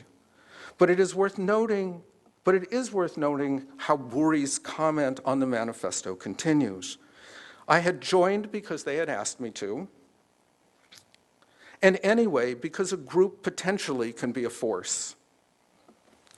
The question is not whether Burri crafted the manifesto or even believed in it, whether we can use it to interpret his Khatrami or Gobi, but rather where and how they were seen, with and against what in 1951, and with whom he wanted to hang. And when he says that a group can be a force, that it is clear he understood his work belonging in a field or situated by it in a debate. As the opening line of the manifesto reads, among the many and often divergent tendencies in the painting and sculpture of our time, the Gruppo Origine aims to distinguish itself from the rest. This is Burri's page in the catalog. And Mario Ballocco's and Giuseppe Capogrossi's and Colla's. In the few minutes that remain, I'd like to take a look at the manifesto itself for the Gruppo Origine and to draw from it another term or two to join those of realism and abstraction, formalism and Marxism. Against the history, quote, against the history of abstraction now understood as an artistic question resolved and concluded, both in its stance and as a reaction against all figurative content, and its increasing orientation toward decorative complacency and therefore toward mannerism, the Gruppo Origine aims to reestablish and repropose the most morally valid points of reference for non-figurative expressive needs. By openly renouncing three-dimensional forms, by reducing color to its simplest, most direct, and most incisive expressive functions, by evoking pure and elemental images, the artists of Gruppo Origine express the necessity of a rigorous, coherent, energetic vision, one that is first and foremost anti-decorative. There's much one could draw from Gruppo Origine's declaration and from Ballocco's just earlier text in AZ. Here, let me just underline the words anti-decorative and non-figurative, and to note that the difference between Gruppo Origine's position and Forma's, where Forma's 1947 manifesto and indeed the Fronte Nuovo's attempted to unite realism and abstraction, or in the case of Forma, to unite the politics of that realism claimed with abstraction. Origine's manifesto was written after abstraction, as though abstraction, decorative and mannerist, were over, as though Burri was not an abstract painter, which seems right. By 1951, the key terms of my title, astratta e concreta, were not synonyms or even large general groupings, but had again begun to divide the field of non-figurative painting, where Burri, one could say, was on the side of the concrete, what Emily has referred to over and over again as their materialism. As Ballocco had written in his November 1950 text, which perhaps Burri had read in the pages of AZ before the night of the opening, quote, far from being an arbitrary and backward exhumation of positions already achieved, the new non-figurative art is the product of a new energy, characterized by an appearance it's all its own, unique, one might say, original. But coming back around to where I began, Ballocco continues, it is one that, quote, represents a most characteristic and widespread phenomenon and has since 1945 made its spontaneous and synchronic appearance in almost every country. Thank you.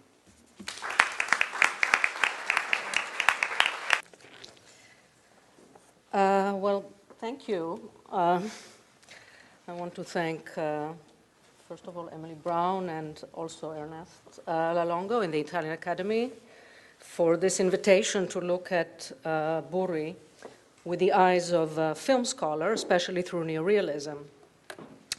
One comes across the association of Burri with Antonioni of the 60s, and Emily has already shown some of these, at least these sets. I think there is some truth to this, although I did inquire recently, and it seems that Burri was not among Antonioni's top favorites. More pertinently, I felt that these immaculate star bodies of the 60s might not belong in a dialogue that Burri's work, and also what I have learned from Brown's catalog essay, the dialogue that opens up between Burri and neorealism. And so, rewinding a little bit, even in Antonioni's filmography, I found, I think, a stronger candidate in Antonioni, a monstrative gesture from a short documentary film that brings corporeal evidence to the confrontational present tense of film projection. And so I take this image as my epigraph, and I will not go back to Antonioni, but this is simply my epigraph. Recent scholarship has reflected on corporeal articulations of neorealism, its traumatic bodily inscriptions, its almost sensational spectacles of violence that make salient the act of perception itself. And I'm going to be flashing quite a lot of images, some of which are very familiar.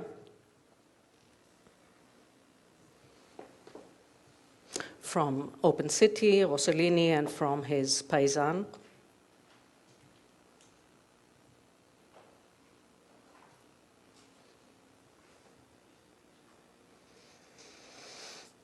The experience of war, the witnessing of pain, the sight of torture, suffering, and death, all these resonated deeply throughout the neorealist season, and so close in the heel of actual events. People remembered, and images bleeded from the press photos and newsreel into narrative cinema, and they broke the boundaries between these modes, these genres. The encounter with Burri underscored for me this porosity between modes of perception. I wondered if the cinema could somehow help to explore how the artist's and the physician's gaze might have converged in his experience. I just couldn't file away this element of Burri's early career. What would make someone abandon medicine entirely? It's not just any other job. It's not some academic business. Medicine is a vocation. It's about confronting human suffering and doing something about it. I remembered a line whose author escapes me, and I quote something vague from memory. And it goes something like this: "What a blessing to be a physician and a poet as one, to heal wounds and ease suffering, and not just to poeticize them." It might have been Chekhov, or it might have been that other poet doctor, William Carlos Williams, who, when promoting the objective clarity of poetic perception, must have considered as well the physician's look at the patient, directly, face to face, at just the right distance, to look at the wound without horror or revulsion, not to avert one's gaze, to confront what Elaine Scarry called the inarticulate, fragmentary language of pain, towards a diagnosis. It is an ethical look, and the physician acts upon it.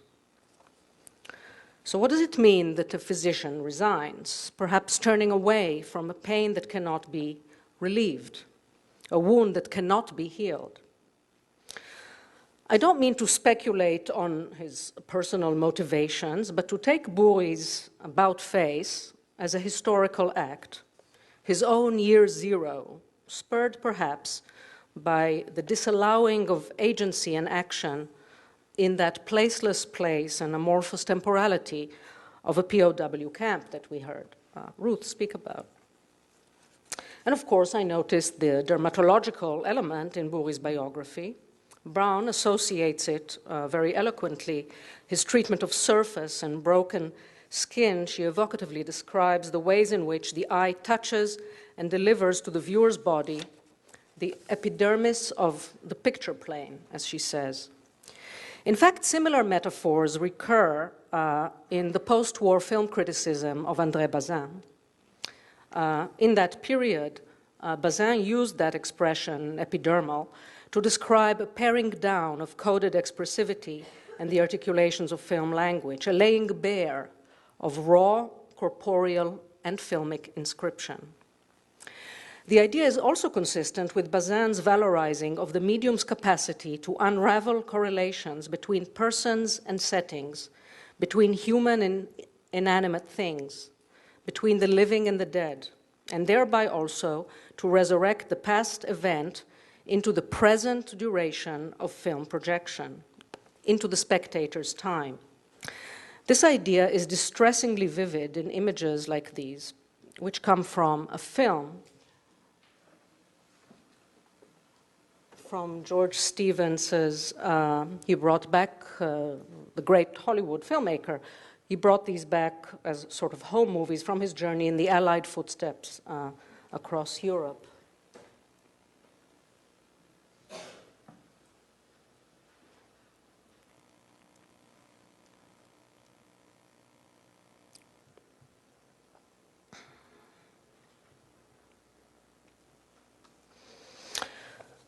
You will have to take my word that as a moving image, the chilling formal beauty of these frames recedes, and an uncanny tension erupts between movement and stillness. Even when camera and dead object don't move, the filmic image does move. It gives body and dimensionality to the space, to the shimmering of color, to the air between us and them. Burri might not have seen these particular images, but like everybody else at that period, he saw very similar things. Many are now almost, I think many of us are now almost accustomed to the spectacle of horror in the moving image. Although the relation is maybe under-theorized between fictional genres of horror movies and snuff glimpses of torture and executions circulating on the internet. Do these endlessly multipliable, repeatable horrors counter or do they reinforce the post-human inclination of digital media today? One forgets that such scenes as the torture of the partisan in Open City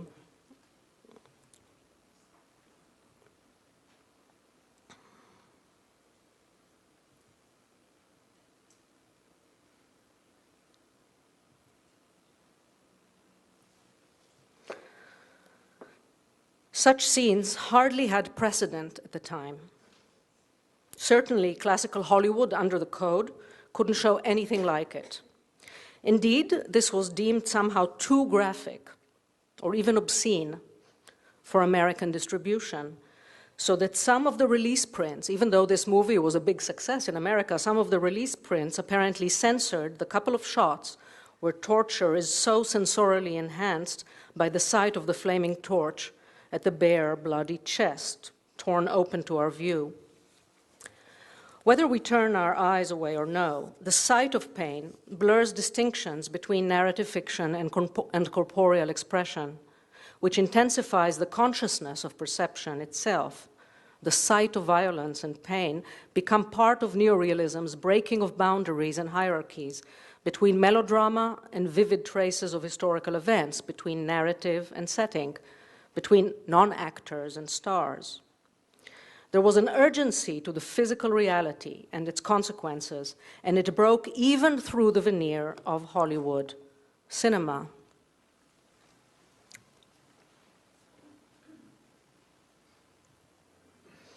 Andrew Sarris famously labeled this fellow the one-shot amputee. It seems crude, but it does convey something of the grating appearance of such a body in a Hollywood movie. In place of cutting up a body into little pieces by editing, which is routine, the use of filmic duration reinforces the evidence and our consciousness of perception. We are called upon to witness, to acknowledge. The integrity of the shot and of Harold Russell's body as it really is interferes with the reassuring control and consolations of the studio style. The boundaries between modes of filmmaking become even more porous, more permeable in Italian neorealism. It might be a symptom of this permeability that Marcello Paliero, who plays the tortured partisan you have seen in Open City, was also the one capable of taking a movie camera into the quarries of the Fosse Ardeatine south of Rome to document the unearthing and identification of corpses of 335 victims of the Nazi-fascist massacre carried out there under the German occupation on March 44. His footage, Palieri's footage, forms a central sequence in the collaborative documentary film Giorni di Gloria, Days of Glory, screened a few days following the premiere of Rossellini's Open City in the same venue. This film includes some of the most gruesome footage shown in Italy at the time.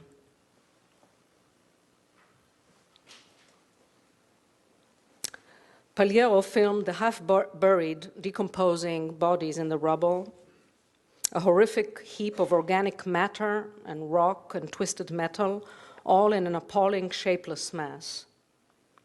Now, I want to show a very short clip. The quality is very poor. It's from the archive, copied many times, but it may be a virtue that it's poor quality, a little easier to watch, so permit me to.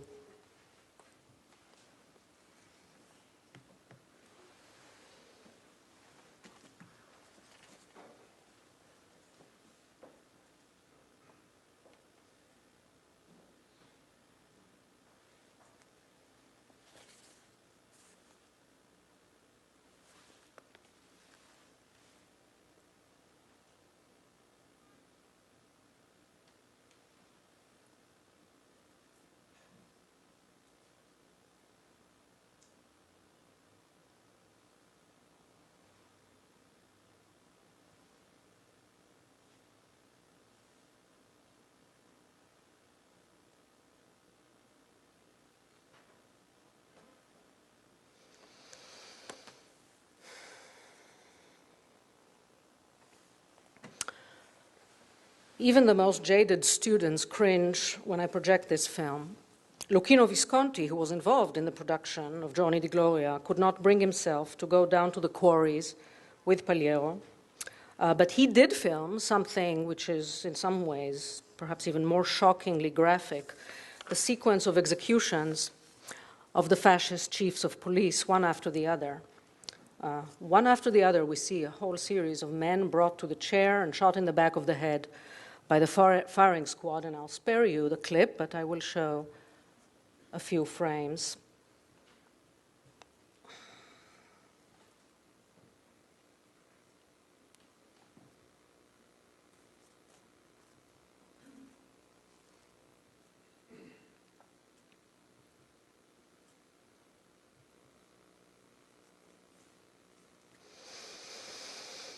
Cinematic repeatability adds uncanny horror to what is already so horrific in the image, its emphatic indexicality.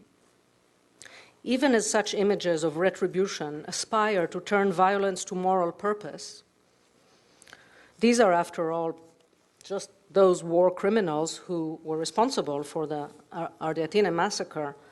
The contaminating effects of such violent spectacles are equivocal. Justice to be done has to be seen. It has to be manifest, but it can never be abstracted from the visceral sensory confrontation that we have in this film. Elaine Scarry observes how war inscribes the nation in the body. War takes for its own interior content, she writes, the interior content of the wounded and open human body. There is nothing like the physical, corporeal, and psychic devastation of war to shatter the most basic sense of being protected within our own skin, being sheltered and housed in the world. The symbolic association of bodies and houses is horrifically literalized when they crumble together, losing all boundaries and interpenetrating under bombardments. The body's form and protective shell are shattered, ripped open, organic tissue, membrane, blood, mixed with bricks and metal and pavement, rubble. In Rossellini's Germany Year Zero, which Braun rightly foregrounds in her essay, the child Edmund is a creature of the rubble. For long segments, we see him meandering through the ruins of Berlin. Interiors and exteriors are intertwined in Rossellini's film.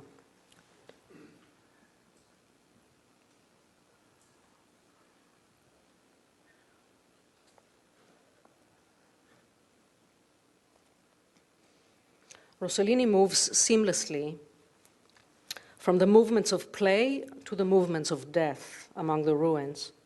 This is why, even in repeated viewings, the child's suicide leap is always startling. Hardly an act of will, but by morbid inertia, resignation to the conditions of a world.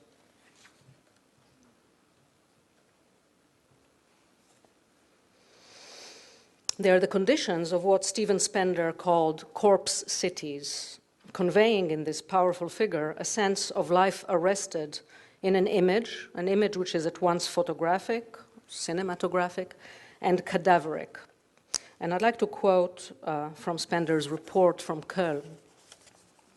It's an unparalleled description, I think, of what goes on and quite adequate for our interests too. And he writes, "These walls are a thin mask in front of the damp, hollow, stinking emptiness, a sodden mass of gutted interiors, street after street of houses whose windows look hollowed and blackened like the open mouth of a charred corpse.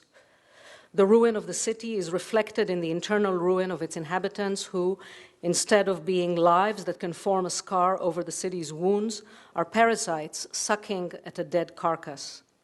The great city looks like a corpse and stinks like one also.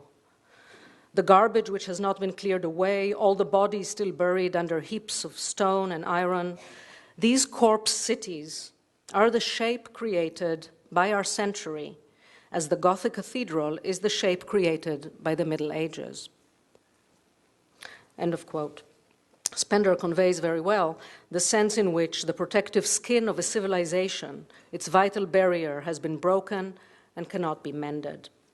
Rossellini, who had just lost his young son when he made Germany Year Zero in 1948, could push neorealism no further.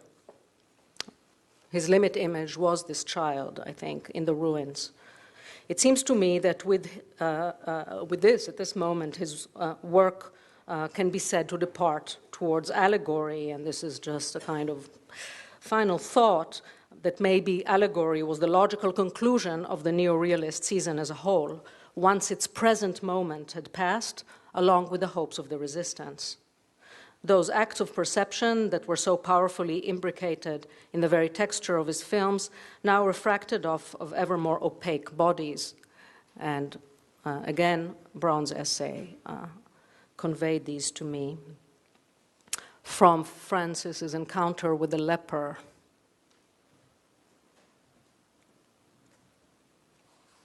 Contemporary history might still echo through these images, but Rossellini's forms of reference have altered and projected onto a different dimension, perhaps even to mystery. Something seems to be hidden in plain sight in this film. I don't know if such a term as allegory or mystery are still pertinent to a consideration of Burri. It's the question for art historians to tell. Thank you. Okay, so I am Halt, and I have the flu, so I'm going to get through this as best I can. I'd first of all like to thank the organizers of this whole affair, Ernest and particularly Emily, for including me in it. And I'd like to thank the other people here who've spoken, who are very, very interesting. I have not been a part of the art history world for about 8 or 9 years. I used to teach with Emily at the City College, or CUNY, and used to do a lot of these kinds of talks, but don't do them any much. When I was at the Institute of Fine Arts, I used to call what I did stand-up art history. Not meant to be funny, but meant to describe a kind of improvisatory art history rather than one which was, totally texted. And that's what I'm going to do tonight, except I think, so that I can stay on topic, I will read parts of it, or at least bring parts of it off the text, off the page. I'm going to tell a story. I'm going to think out loud about some issues in Burri's work. I must confess I have not yet seen the exhibition, to my shame, but I'm the dean of a school up north, and my opportunities to get down south, and then my time when I'm here have not allowed me thus far to see it, but I'm very much looking forward to it. And I would like to praise Emily for doing it and the Guggenheim for doing it, because this is part of the remedial art history that has been so badly needed in museums in this country, and for that matter, within the field of art history. We pretty much erased half of the world, maybe 3/4 of the world, in an obsession with our own rather local affairs, which I happen to find very interesting, but they are not anywhere near the whole story. I am interested in South America, I'm interested in Central Europe and the Russians, but the Italians have gotten as short shrift as any of the rest. The initial post-war period in America was open to Italian art. There was a good deal of it being shown, a good many dealers going back and forth, and then by 1960s that shut down. Not the triumph of American painting, but the triumph of Clement Greenberg, with a very chauvinistic definition of where art history was, of what he called the mainstream, was pervasively influential in this country. People stopped looking, they stopped thinking, and they simply pronounced, negatively mostly, on what was going on around them. The common term, which was something Emily brought up, was that everything that's happening in Europe lags behind us, which is nonsense, as these presentations have made clear. What? Sorry, can you hear me better? That everything that goes on in the rest of the world lags behind us, that we are exporting the modern and people are playing catch up. This was never true. We were participants in a cosmopolitan dialogue about modernism from the get-go, from 1913, when in Brazil, for example, modernism began, and we continued for a long time, but we had blinders on from about 1955, 56, and certainly by 1960. In the 60s, Frank Stella and Donald Judd and Bruce Glazer got together to talk about the situation of art, and they concluded that Europe was irrelevant, that Europe was fussy, preoccupied by composition, and simply had no important place in what was going forward, what was avant-garde. Now, young artists are always brash and always say things that they probably couldn't sustain if anybody actually asked them any questions. Of course, Bruce Glazer didn't really ask them questions. But those words were repeated over and over and over again in our history classes, in art classes, and became a kind of dogma. The problem with European painting is it had composition, the balancing of this versus that, which was deemed a very fussy, kind of effeminate way to make art. I guess they were thinking of Mondrian, although I wouldn't have characterized him that way. I guess they were thinking of any number of styles that were engendered out of the long traditions of painting, which were in fact heavily compositional, for which there were in fact formulas, but where actually European artists were breaking, reorganizing, twisting those formulas in incredibly ingenious ways, and partly by the stress on process and materials, which happened in Europe before it happened here. And Burri is one of the leading figures in that. Now, as to the Stella and Judd contention, there was a conversation between Richard Serra and Chuck Close when they were students at Yale. And I always remember it. Richard told Chuck, "You are only as good as the obscurity of your sources." And therefore, keeping your sources obscure was a major thing, a major way in which when people used art history and art theory to sort of, don't look at that man behind the screen, just look at me. Now, that's, again, something I don't hold against them, because that's what artists do, but it also is not the reality, the truth of the matter historically or any other way, and it has taken forever for art history and for art institutions in this country to disenthrall themselves, to stop repeating the catechism that these people put forward.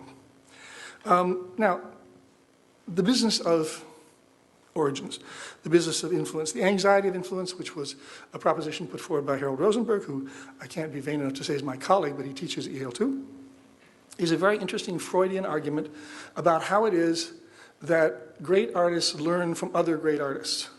And the principal, dynamism in it, the refusal to become the son of the father, is, in his version, is creative misprision. You don't denounce him, you misunderstand him. You misunderstand him in all kinds of ways that cannot be immediately attached to his paradigm, and then you claim a kind of sui generis originality based on that. Oh, yes, of course, Burri. Oh, but no, not Burri.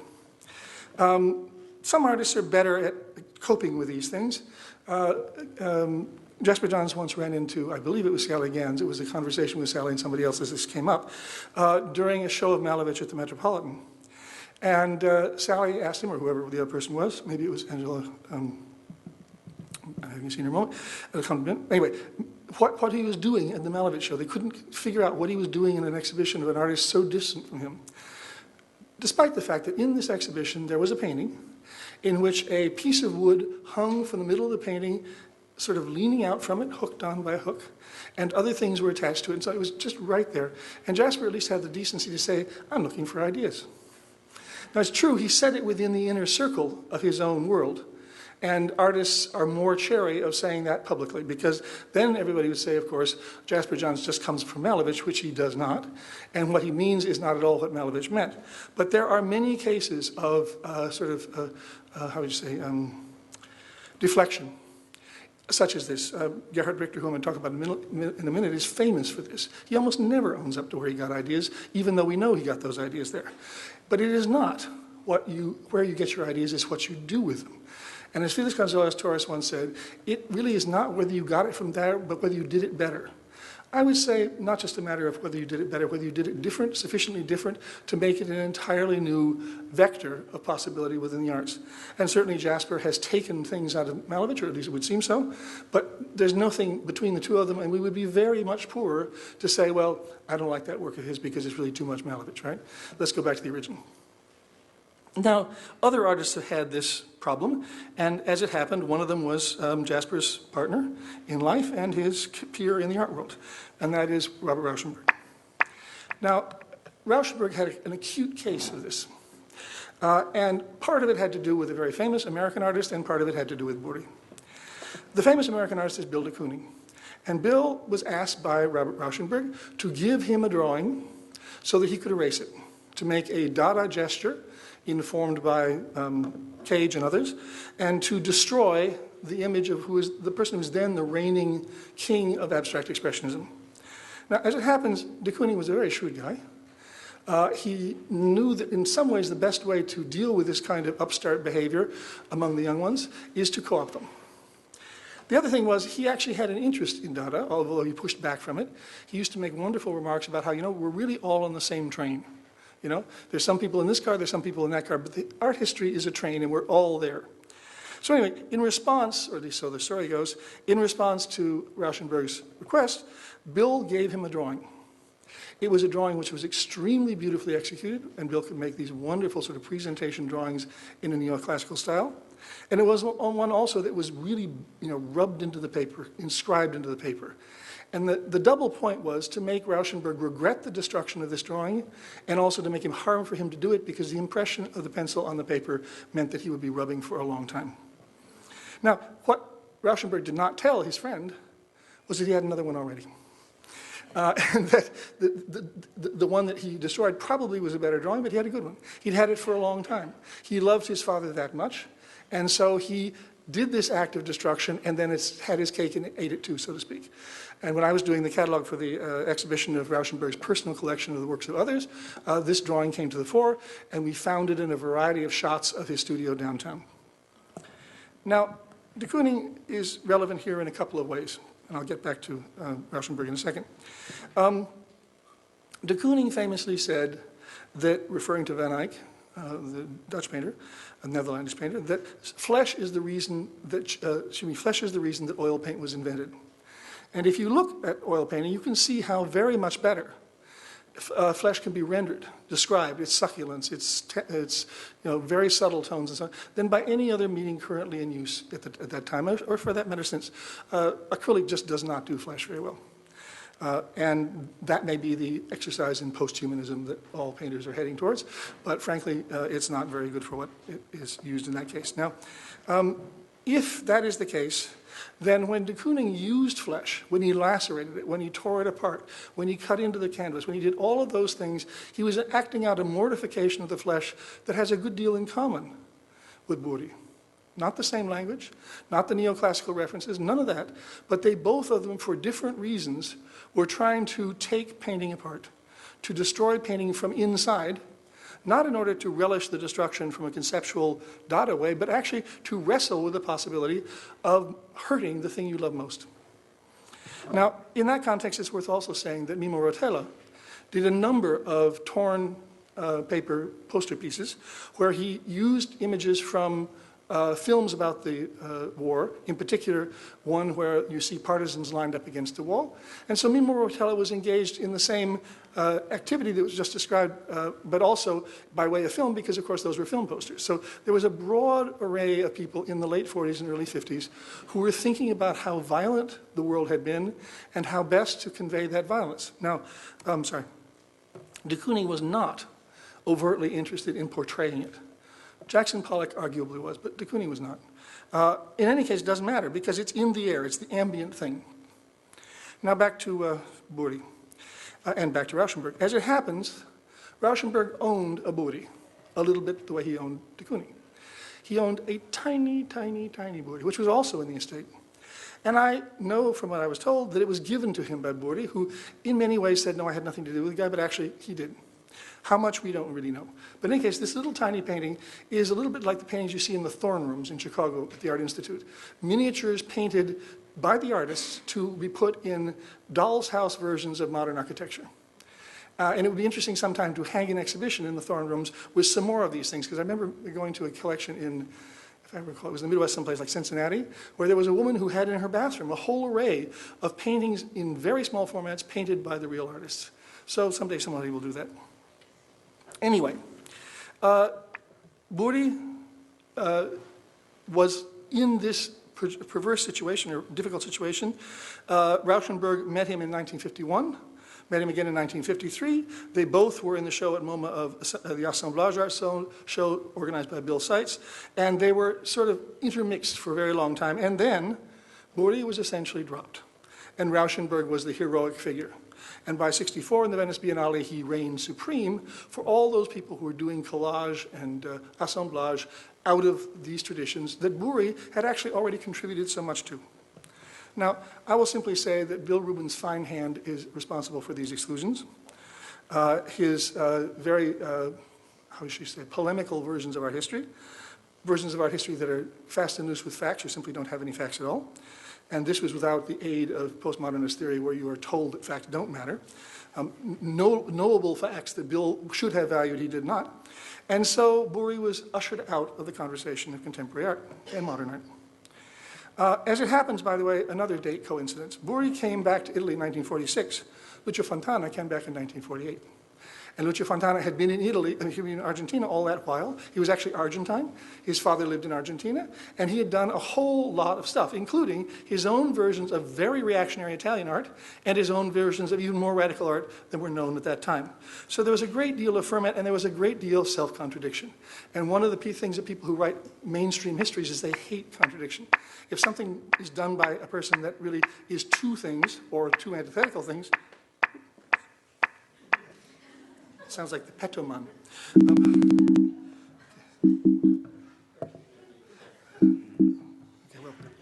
I'm going to do ekphrasis because I don't like slides and I don't like computers and I don't like any of this jazz. Okay, so in any case, Burri was in fact very present in people's minds, and he showed up in all kinds of work in this country and in Europe. Sal Scarpita, with whom I used to do crits at the Maryland Institute College of Art, was very definitely part of the Burri entourage in terms of what he did. Lee Bontekoe was also, and she and her husband were in Italy in the 50s. And although Bill Giles, her husband, revolted totally against the suggestion that I made in a catalog on her for MoMA, the truth of the matter is they were there. She was an alert person. She could not have known. Now, I don't think, again, that means she owes Burri her ideas. I think she was learning from Burri, number one, that there was permission to do something that had already occurred to her. She was refining the scope of her particular vector of activity by realizing that she had a neighbor over there. And as a teacher of studio art, I'm constantly telling people, don't run away from people who are like you. Calculate your differences more precisely and take your difference farther. Of course, Burri was very important for Arte Povera. Excuse me, my Italian is very bad. But it was out beyond that as well. I must say, I'm sure that some of Ellsworth Kelly's work had an inflection of Burri, even though all he talks about is French. And some of Robert Ryman's as well. Robert Ryman, who worked as a guard at MoMA, in fact, during the very years that the Art of Assemblage was done. Twombly, as has been mentioned, would be another one. So if you think of yourself in a room where Twombly And Kelly and Bontecu and Ryman and all these people are talking to each other with the same materials, with the same basic possibilities, and coming up with such distinctive things. Then you realize what it is to have a great moment in art history. But Burri was, in most cases, there first. And if firstness doesn't really count that much, the old joke about who's on first, who's on second, Abbott and Costello, I don't really think who's on first is that important, but ignoring who was on first because they were first is very important. In any case, back to Richter. And to the question of wounding. I think the talk that was just given was very interesting. And I wrote an essay some time ago for a show that Paul Schimmel did in MoCA about violence in art. And aggression in art, and I wrote a lot about war and its impact on both First World War art and Second World War art. So I really was interested in what I saw and heard. But let me just give you somebody else who was actually living in the cities, Dresden in fact, that were bombed by the Allies to a smithereens. Gerhard Richter. Richter writes, "Art has always been basically about agony, desperation, and helplessness. And if that sounds overstated, overinflated, it sounds too much like Robert Motherwell, then just remember that Richter heard the bombing of Dresden, went back to the city after its bombing. He remembers the killing. He remembers everything. I'm thinking of crucifixion narratives from the Middle Ages to Grunewald, but also Renaissance portraits, Mondrian, Rembrandt, Donatello, and Pollock. We often neglect this side of things by concentrating on the formal aesthetic side in isolation. We no longer see content and form. The fact is that content doesn't have a form, like a dress that you can change. It is form, which cannot be changed. Agony, desperation, and helplessness cannot be represented except aesthetically, because their source is the wounding of perfection, of beauty, which he then means is perfection. Okay? Now that statement of Richter says an awful lot about his work, and it says an awful lot about a lot of work from this particular period. And the idea that what the artist does is wound perfection, which Mondrian from his side sought.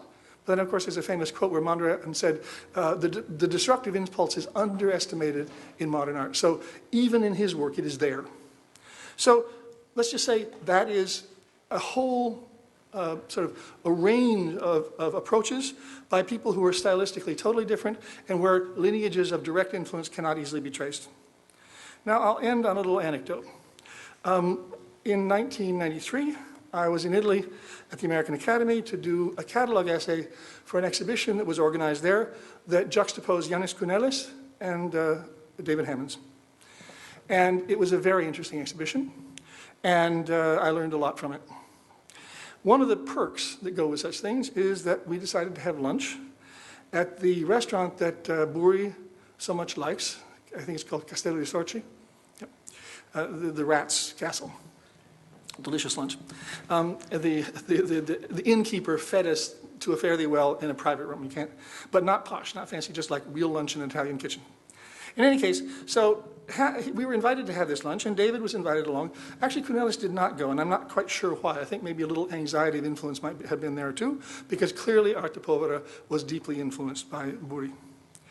But in any case, David was immensely impressed by Burri, and on two fronts.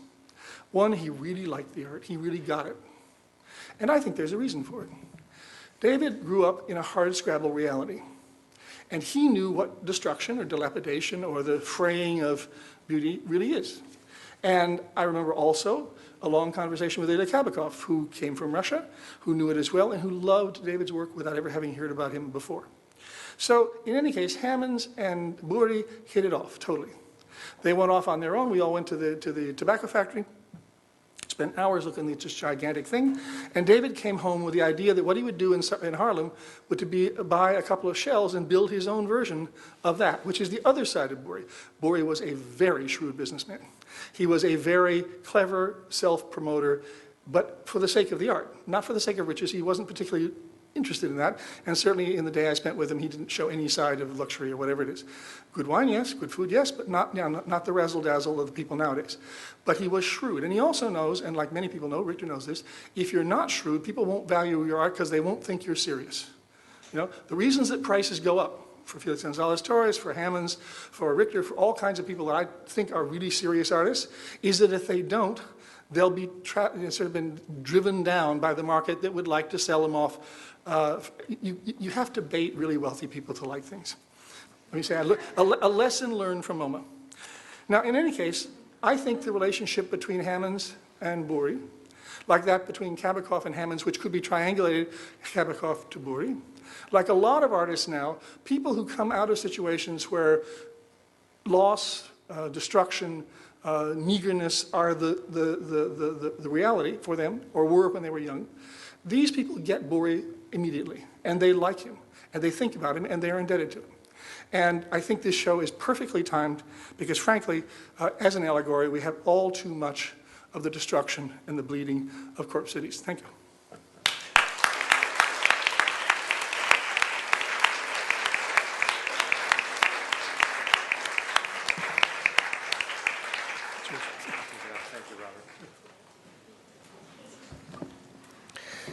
So, ladies and gentlemen, we have come to the end of our program, so let me invite you to mingle and ask questions and discuss with the panelists your thoughts at the reception prepared by the Italian Academy downstairs. Before you leave, let us give our panel a round of applause.